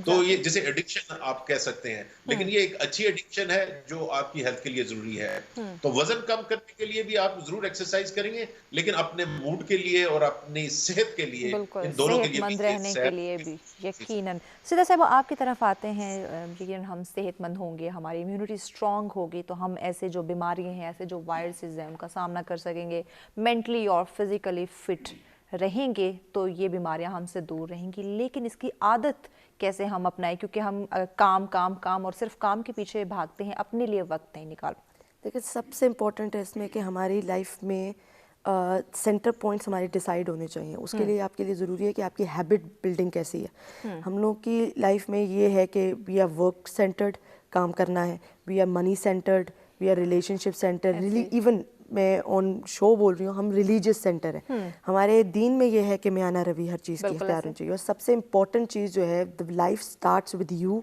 And the ends with you. तो आपकी जब आप ठीक नहीं है, ना आपका काम ठीक हो सकता है, ना आपके लाइफ के पैसे आपके साथ चल सकते हैं, ना आपके रिलेशनशिप चल सकते हैं, ना दीन चल सकता है। तो ये सब चीज़ें आपने बैलेंस करनी है। तो आपको हैबिट्स बनानी है जो आपके लिए आपको फोकस करती हूँ। और ये वो वाला मैं नहीं है जिसमें ये कहें कि जी मैं ही मैं हो जाए, वो जो हमारे ईगो वाला मैं है। दिस मैं means that if I look forward कि मैं कैसा हूँ, देन मेरे साथ जो जुड़े लोग हैं उनकी मुझे परवाह होगी, उनके साथ मैं रहना चाहूँगा, उनके साथ मुझे खुशी मिलेगी। तो ये चीज़ फ्लरिश इस तरह करती है। You start with and your family and then your society and this world. तो हमारी जो जिस तरह आपने मेंटल हेल्थ आपने ठीक करनी है, तो आपका सेंटर पॉइंट जो है वो सेंटर आपके इन्फ्लुएंस पे आपका होना चाहिए कि मैं कितना इन्फ्लुएंशियल हूँ, ना कि ये आपकी ये हो कि what are the concern circle के क्या चीज़ें हो रही हैं दुनिया में, क्या चीज़ें फाइनेंशियल चीज़ें भी आपको उस वक्त वरीड नहीं करेंगी जब आप ये फोकस करेंगे कि you have skills, you have resources. और आप अगर बेशक आपके फाइनेंशियल इश्यूज भी आ रहे हैं, आपका जॉब लॉस हो गया, पर एटलीस्ट ये जो लोगों ने शुरू किए ऑनलाइन बिजनेसेस शुरू किए, ये सब चीज़ें, ये सब चीज़ें बहुत ज़्यादा चीज़ें शुरू। इवन मैंने न्यूज़ में ऐसे लोग देखे जिन्होंने MBAs हैं, they have higher degrees, और they were like selling food and they started their own business. Food, हम तो ये connotation attach कर लेते हैं कि नहीं, society will not take as very seriously. तो ये चीज़ ठीक नहीं है। हमें ये चीज़ देखना है कि मैं अपने लिए अपने own पे I can utilize those concept in if even though कि मैं छोटे चीज़ से शुरू करूँ, लेकिन this is my skills. अगर आपकी अपने resources पे focus ज़्यादा होगा तो आपकी mental health इस चीज़ से डैमेज नहीं होगी कि आगे पीछे क्या हो रहा है। You will be surviving, you will be coping like that कि आपकी आगे पीछे का जो माहौल है वो इफेक्ट जरूर कर रहा है, वो डिस्ट्रॉय नहीं कर रहा है। डिस्ट्रॉय नहीं करेगा, बिल्कुल ऐसे। तो ये चीज़ें बहुत ज़रूरी है। दूसरी चीज़ जो मैंने नोट की इन दिस पैंडेमिक, लोगों का मीडिया टाइम बहुत ज़्यादा है। इतना पहले भी आप शो में बात कर रहे थे कि लोग जो है बहुत ज़्यादा फ़ोन यूज़ करते हैं, बहुत ज़्यादा जो है वो आप उसको रिलायबल भी मानते हैं, राइट। सो ये हमें ये चीज़ें, क्योंकि हमें रिलायबल सोर्स को फेसबुक पे भी इनकलकेट करने की ज़रूरत है ताकि लोगों को वहाँ पे ज़्यादा अच्छे रिलायबल सोर्सेज मिले। इवन दो के न्यूज़ चैनल्स के बहुत सारे फेक वर्जन्स बने हुए, जो रियल इन्फॉर्मेशन होती है वो जो है वो दूसरे सोर्स से मिलती है और लोग उसको पहले तस्दीक करना ज़रूरी है। तो आपको ये चीज़ें करने की बहुत ज़रूरत है कि आपका एक टाइम डिफाइंड हो। जब आपकी हैबिट बिल्डिंग होगी तो उसमें आपकी एक्सरसाइज, आपकी फिजिकल हेल्थ, आपकी मेंटल हेल्थ, आपकी रिलेशनशिप, आपका ये सब चीज़ें देखें। आप जब प्रायोरिटी बेस काम करेंगे तो आपको पता होगा कि आपकी प्रोडक्टिविटी कहाँ से हो रही है, and when productivity gives you some time, then आप अपने लेजर टाइम के लिए उसको निकाल सकें। तो हम तो लेजर टाइम चला रहे हैं और प्रोडक्टिविटी हमारी सफ़र करती है। तो दीज आर द थिंग्स जो आपको साइकोलॉजिकली, मेंटली आपको ज़्यादा स्ट्रॉन्ग रखती है। You need to change your strategies, you don't need to change the whole world. That's the concept. ठीक हो गया। डॉक्टर साहब आपकी तरफ आते हैं, किस तरह हम अपने जिम्मेदारियों को समझते हुए इस कोविड जैसे वायरस के फैलाव को रोक सकते हैं? चूँकि चंद मिनट है हमारे पास, तो बयान कीजिएगा। जी हाँ, एक जिस तरह डॉक्टर साहब ने कहा कि अगर आप ठीक रहेंगे तो फिर आप अपने उनकी बेहतर केयर कर सकते हैं और अपनी फैमिली का आप अच्छा ख्याल रख सकते हैं। तो सबसे पहले अपनी एहतियात कीजिए, और इस वजह से आप अगेन वही मैं चीज़ें रिपीट करूंगा कि आप मास्क पहनिए जब आप लोगों से मिलें, आउटडोर के अंदर मैक्सिमम अपने काम निपटाने की कोशिश कीजिए, और अगर मेहमान हैं या आपके दफातर हैं तो उसके अंदर कोशिश कीजिए कि थोड़ी थोड़ी देर बाद, अगर आप मुकम्मल खिड़कियां दरवाजे नहीं खुला रख सकते तो हर घंटे के बाद, क्योंकि जर्मनी ने देखा है कि हर घंटे के बाद भी अगर हम 10 मिनट के लिए खिड़कियां दरवाजे खोल के एयर को फ्रेश कर लें, उससे भी बीमारी की ट्रांसमिशन कम हो जाती है। तो वेंटिलेशन एक ऐसा मेजर एरिया है जो हमें ना सिर्फ कोरोना से की मुख्तलिफ वेरिएंट से बचाएगा, बल्कि आने वाली किसी भी रेस्पिरेटरी डिजीज इंक्लूडिंग फ्लू से भी उसी तरह बचाता है। तो हमें ये सोचना पड़ेगा अपने घरों को बनाते हुए, नए दफातर के अंदर को सिस्टम को सेटअप करते हुए कि हम आज से 50 साल पहले हमारे घर जिस तरह बनते थे, जिसमें ताज़ा हवा और धूप का ख्याल रखा जाता था, उस तरफ हमें वापस लौटना पड़ेगा। यकीनन। जी सिद्रा साहब, लास्ट में आप क्या कहती हैं? जी डॉक्टर साहब, आप अपनी बात कंप्लीट कर लीजिए। जी, और उसके साथ वैक्सीनेशन जरूर करवाइए। वैक्सीनेशन अगर आपने कराई हो तो अगेन आपका 18 से 20 times you are more protected.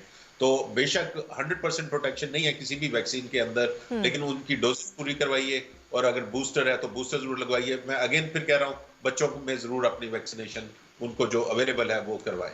ठीक हो गया जी। सिद्रा साहिबा, आप क्या कहती हैं, आज की गुफ्तगू को मद्देनजर रखते हुए कैसे हम इस वायरस के फैलाव को रोक सकते हैं, अपनी जिम्मेदारी को समझ सकते हैं? जैसा सर ने कहा कि हमें पिछले दौर में वापस जाना पड़ेगा। हमें बहुत सारी चीज़ें हैं जो कि हमें पिछली वाली लेके आनी पड़ेंगी, वो चाहे अपने खाने में हो या चाहे अपने रहन सहन की चीज़ों में हो। एक चीज़, दूसरी चीज़ ये कि जैसे मैं रिहैबिलिटेशन में, उम्मीद शफा रिहैबिलिटेशन में हम देखते हैं बहुत ज़्यादा, अगर आप देखें कि ड्रग केसेस बहुत बढ़ गए कोरोना में। अगर पेरेंट्स से मेरी एक रिक्वेस्ट है कि अगर आप लोग इस कोरोना को सीरियस नहीं लेते, लेकिन क्योंकि इसकी वजह से जो एक साइड इफ़ेक्ट्स आ रहे हैं, उसमें एक बहुत बड़ा इफ़ेक्ट जो है वो ड्रग या सब्सटेंस अब्यूज़ का है।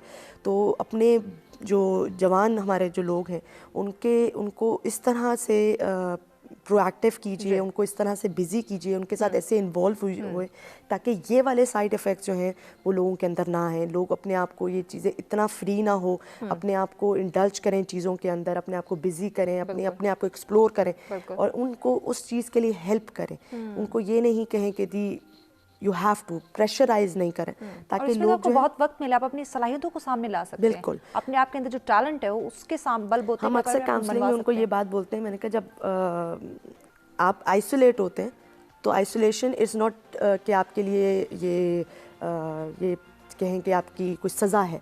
इट्स बेसिकली, अगर आप इसको समझें कि ये आपकी रिवाइव करने के लिए, आपको रिन्यू करने के लिए वो चीज़ें हैं। जब आप आइसोलेट हुए तो आप अपने आप को रिन्यू कीजिए, अपने आप को दोबारा बनाइए। सिद्रा साहिबा, बहुत शुक्रिया, आपने वक्त दिया। डॉक्टर जवाद साहब, आपका बहुत शुक्रिया, आपने वक्त दिया। नाज़रीन, कल दोबारा आपकी खिदमत में हाजिर होंगे एक और अहम मौजू के साथ। खुश रहें, खुशियाँ बांटें, अपने प्यारों के साथ हैं और इसी के साथ मुझे दीजिए इजाज़त। अल्लाह ने के बाद।